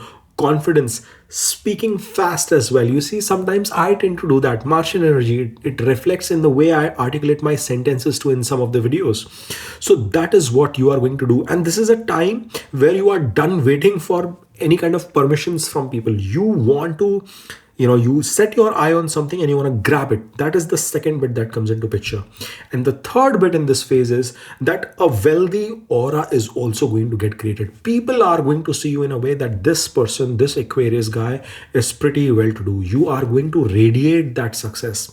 Dhanisht Nakshatra is all about that wealth, that money flaunting thing can also come into picture, and people will feel drawn towards you because you could be coming across like a winner, like a game changer in terms of your personal networking. Now, the Ketu check here you have to remember throughout this period is that it is in Magha, it is giving an aspect to your third house and towards your 11th house. So, whilst you are building your personal brand, there is a chance that you could lose out on some of your old school network, your old connections. Your friends might move away, or you might literally outgrow your current peer network as well. You become too big for them to feel comfortable around you. That risk is there. Manage, navigate that carefully. The last phase is going to be a period when from December 5th onwards, guys, when the axis shift of Rahu Ketu itself is coming into picture. Rahu is entering the sign of Capricorn now, whilst Ketu enters your 6th house in Cancer. And Rahu is, of course, in your 12th house, guys. Now, this is a period where expenses become prominent. Of course, we'll do a detailed discussion when time comes. But number one bit is your shift will change from yourself towards isolation. Now you feel as if you've done enough for yourself. You need to find some time for yourself. You want to go back in your own space. You could prefer moving away from your current place, foreign connections, moving abroad, changing your place of residence. All those things can come into picture during this phase. Expenses rise is also highly prominent, or maybe interest towards spirituality. The second bit is that Ketu is going to be entering in your 6th house, and therefore detachment from service, detachment from your obstacles, your challenges. Like, you give least of the damn as to what is happening around you. You just want to navigate through that period. That sort of a mindset could come into picture. And a lot of times when Ketu is getting into 2, 6 and 10 trine houses, I've seen people having a shift in their career, work position as well, which is promised through the Ashlesha release, because the Gandanta is coming into picture as Ketu enters Ashlesha in the 6th house. What you will see is that there could be a relief of some kind from a chronic health perspective, from a workplace conflict that was bothering you, some irritating situation in terms of a workplace scenario, some competitive situation that has been bothering you, but you are able to crack open, you are able to find a exit door, or maybe a relief from some sort of a litigation that has been bothering you can come for you during the course of this period itself. If I were to conclude the 2026 bit and provide my assessment and readings, my suggestion is, for the major part of the year, Rahu is in your 1st house. Physical movement is the key, guys. Do some exercise, work out. Rahu tends to bring nervousness in terms of its energy as well sometimes. Gymming, yoga, swimming, whatever helps you burn that off, especially when it is into Dhanishta, it's going to be extremely helpful for you. Number 2, Ketu is in your 7th house. So whilst there is that distance with the partner, at least try and be honest to your partner, to your spouse, to your business collaborators, to the larger world. If you need space, tell them you need space. Be, vocal about that expression. And the third bit is, guys, when Rahu enters Shatabisha, it is going to be about being in a rhythm. Okay, and you will feel that you are able to harmonize or channelize your energies to the fullest. So make full use of that particular phase, and you are the main character. If you feel so, put that in the comment as well. Now, guys, if you've come this far, before you skip and jump onto any other video, my request is please support the effort and the insights that I bring to the table. Please support me by smashing that like button. Help me cross 500 likes for this video. Subscribe to my channel and tell me your comments, ideas as to what can I do to improve and get better. Thanks for watching. Om Namah Shivaya. Har Har Mahadev. Now, Pisces, for you folks, Rahu is already placed in your 12th house, in the house of foreign lands, isolation, sleep. This shift happened in May 2025. And you could already been experiencing things like you seek some sort of an escape. You want to move away from wherever you are or from whatever situation you are currently in. There could have been some bit of a rise in your spending, in your expenses, or some sort of losses could have trickled your way. And bang opposite to it is Ketu in your sixth house, which is the house of enemies, debts, loans, litigations, your daily routine, and your service for that matter. And here, Ketu is creating an absolute detachment from the grind. You are, not having any interest in terms of fighting that office politics, that battle. You want to give away into any kind of competition. You ignore the moves of your enemies for that matter. You are indifferent to what strategies they are trying to build. This could be the time where you do not feel enthused about the rat race in life, and that is the shift that you would have observed in the last few months since May in 2025. Now, we did a video on Rahu Shatabisha, and that is crucial because as you move towards the 2026 year, this year is going to have the similar placement for major part of the year for 11 months, but the shift is going to be coming in the form of nakshatras. Rahu is going to be in Shatabisha while Ketu is going to be in the Purva Falguni Nakshatra of Venus for the first 3 months. Starting Jan 1st till May 29th, you will have these two operating in the same axis. And the three key callouts for these 3 months period is: number one, deep down you could feel some level of subconscious healing come into picture. Why do I say that? See, Shatabisha is about the 100 physicians, and Rahu is in the house of elevation, of higher thoughts, channeling your energy from a spiritual perspective. And this is where you feel that you could find subconsciously some sort of a healing against certain traumas, some deep pain that you would have felt. You could find therapy in the form of very vivid dreams coming into picture, or you find therapeutic solutions out of the conventional mechanisms that you've preferred or you've operated in. You would find yourself involved or welcomed in those directions.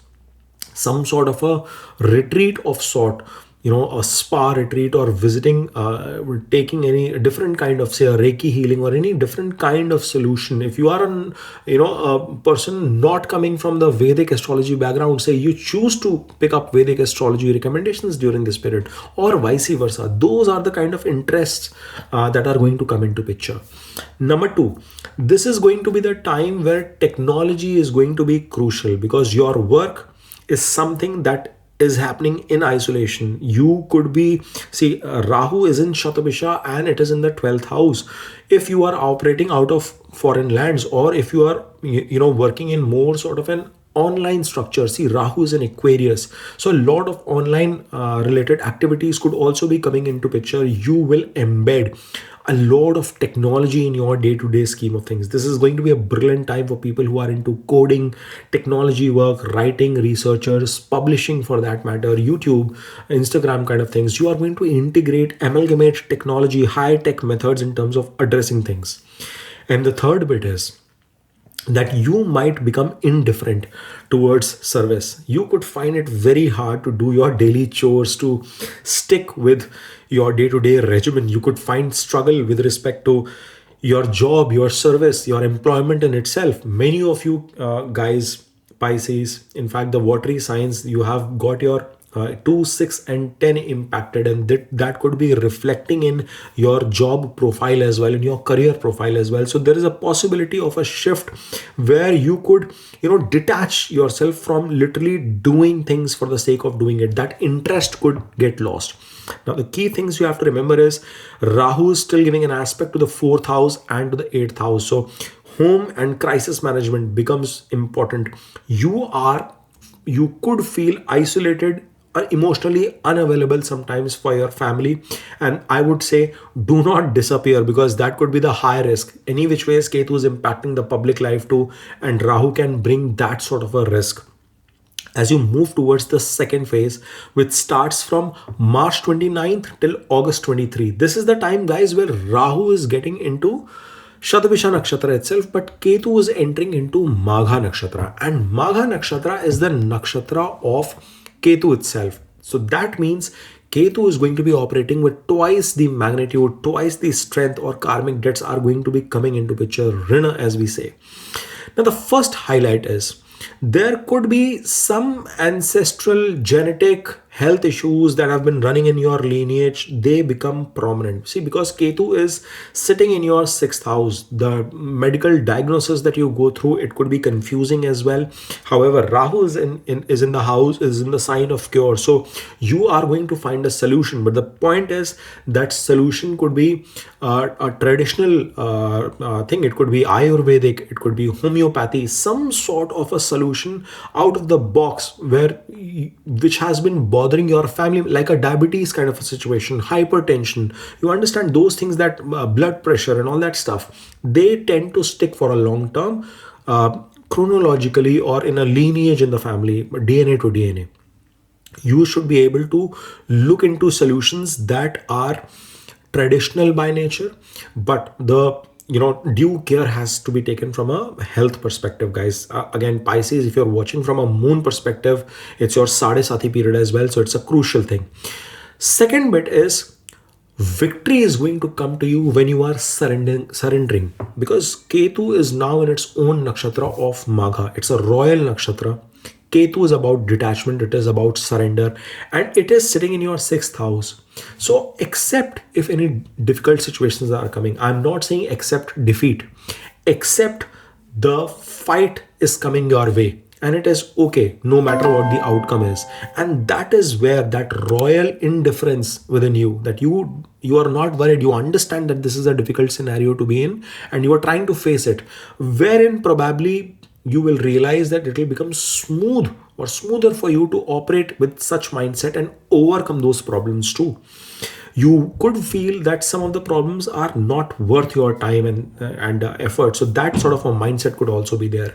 And since Ketu is in the sixth, the third crucial bit is that spiritual service of some kind is going to become important. See, you might feel a sudden urge to like help the elderly people, help the shelter animals, or the stray dogs. Those kind of things can come into picture, and that karmic activity of supporting, it's like a duty for you, is going to be a positive thing. The Rahu check is that Rahu is still in Shatabisha during this phase, and it is aspecting your fourth house. So whilst you could be working towards making a certain deal or being indifferent towards clearing off those debts, expenses might still make your way with respect to your house, with respect to your property, with respect to your assets. So be mindful of navigating that cleverly.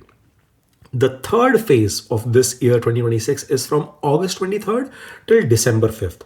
Now, Ketu continues in Magha Nakshatra, but Rahu is shifting into Dhanishta Nakshatra. Now, Dhanishta Nakshatra, guys, is ruled by Mars, and it is the nakshatra of wealth, of financial gains as such.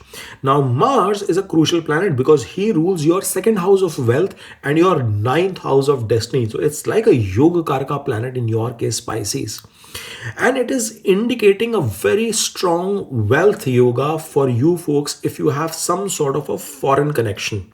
So number one highlight that I see for this duration is that expenses are usually going to be high. See, Rahu is in the 12th house, it can burn money. But if you, but in the Dhanishta Nakshatra, if you are burning that money, that burn would be coming towards asset building. So it could be in terms of your property, new house, property purchase, something of that sort could be coming into picture, especially if you are living in a foreign land for your own consumption, or maybe investment of something far away from you currently reside. So if you are living in Moscow and you want to buy something in Serbia, or if you're living in Delhi and you want to buy and invest something in Bangalore, if you're in New York, you want to invest something in Seattle, that sort of a thing can also come into picture. So it has to be far away from yourself, or maybe some sort of spiritual spend, like a pilgrimage of sorts, foreign business investments, that sort of a thing. High big ticket expense is going to come into picture. It is going to be high of value, and it could be more importantly a property, like a movable, immovable, real estate, car, vehicle, something of that sort is coming into picture. The second bit is that your luck lord is Mars, and since Rahu is operating in Dhanishta Nakshatra, your fortune could unlock when you are leaving your place of birth, when you are going far away from your birthplace, or if you are residing in a foreign land as well, your luck could unlock during this period. You could find that things that have been stuck for a while, not navigating the way you desire, there is going to be a potent shift coming in. Maybe your visa process works out, something related to your immigration, new career, job opportunity working out in that direction. There is going to be activation on that front. And third, last but not the least, activation of dreams. I have alluded that in my Shatabisha video as well. See, Martian energy in the 12th also is going to make you hyperactive. Like, even from like, you would want to leave your bed as early as possible. You want to be action oriented when Rahu is in Dhanishta. But even in your dreams, there could be a lot of action. Like, you've been thinking so much during the day, it will reflect into what you are dreaming as well in your subconscious mind. The Ketu check you have to remember through this phase is that he is in Magha Nakshatra. He is in trine to your 2nd and 10th house. So I keep reminding you that bit. Detachment from money can be there. Detachment from, finances or family or career status could be there. So navigate that. It has to be focused a little bit towards Rahu as well and not all oriented towards Ketu. Lot of water sign people are struggling and putting their messages. So I'm repeating this for you guys, Pisces. Now, the last bit in terms of the grand finale is coming into picture from December 5th onwards. Now, an axis change in itself is going to materialize because Rahu is moving into Capricorn in your 11th house of gains, wish fulfillment and desires, while Ketu is coming into your 5th house in Cancer. Very interesting. Guys, this is going to be dramatic because the first shift is going to be in explosion of gains. There has to be some very positive news in you entering Rahu entering the 11th house and bringing the opportunity, some new opportunity, some desire that you've had for a while, that materializes. Your expenses are now going to be limited and you are going to be hyper focused towards your gains. And I anticipate this duration is going to be a period for massive success, massive gains coming in, great amount of networking also working out for you during this phase. The second bit is this could result into detachment of sorts from 5th house perspectives. Like, now you are not seeking validation through your creativity. You could want to stick to something more logical, more mundane. You become extremely aggressive about dealing with those things. But the karmic shift could be towards your romantic life, detachment from that perspective. You've got to manage your relationships smartly with your children, or maybe detachment in terms of not actively managing your speculative funds, your investment funds, hyper focused. You just want to follow a certain rhythm, let them move the way it has been operating. But the most important bit is, guys, the Ashlesha release, because Ketu is not just entering Cancer, but it is also getting into Ashlesha in the Gandant in this shift in the 5th house for you. And there could be sort of a release of a romantic partner from your life. There could be a creative block that has been holding you back from a long amount of time, not helping you deliver what you aspire for. This is the time, this shift, which can make a pivotal move in your life. Again, it is for the longer duration, but we've just captured the 1 month duration from December 5th till the end of 2026. To capture the conclusion of this, these multiple movements of nakshatras of Rahu and Ketu, Rahu is in your 12th house for major part of the year. So one key remedy is, guys, donate to hospitals, to temples in a foreign land, to other places of worship as well. If somebody from another religion comes and asks for some kind of charitable activity, do something. Doing some kind of volunteering activity is also going to be good. Keep your bedroom tech free. It's important. Okay, keep your bedroom tech free, and that is going to result into better sleep and improvement of your health.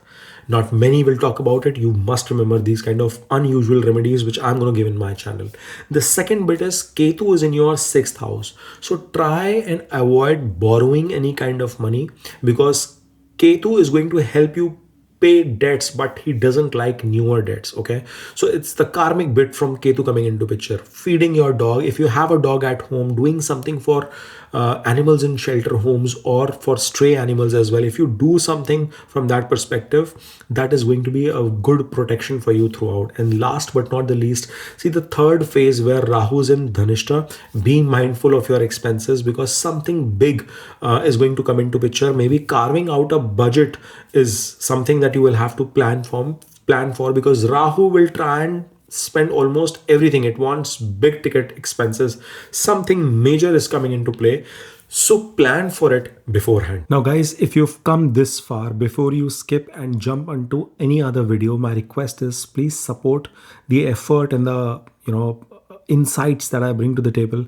Please support me by smashing that like button. Help me cross 500 likes for this video. Subscribe to my channel and tell me your comments, ideas as to what can I do to improve and get better.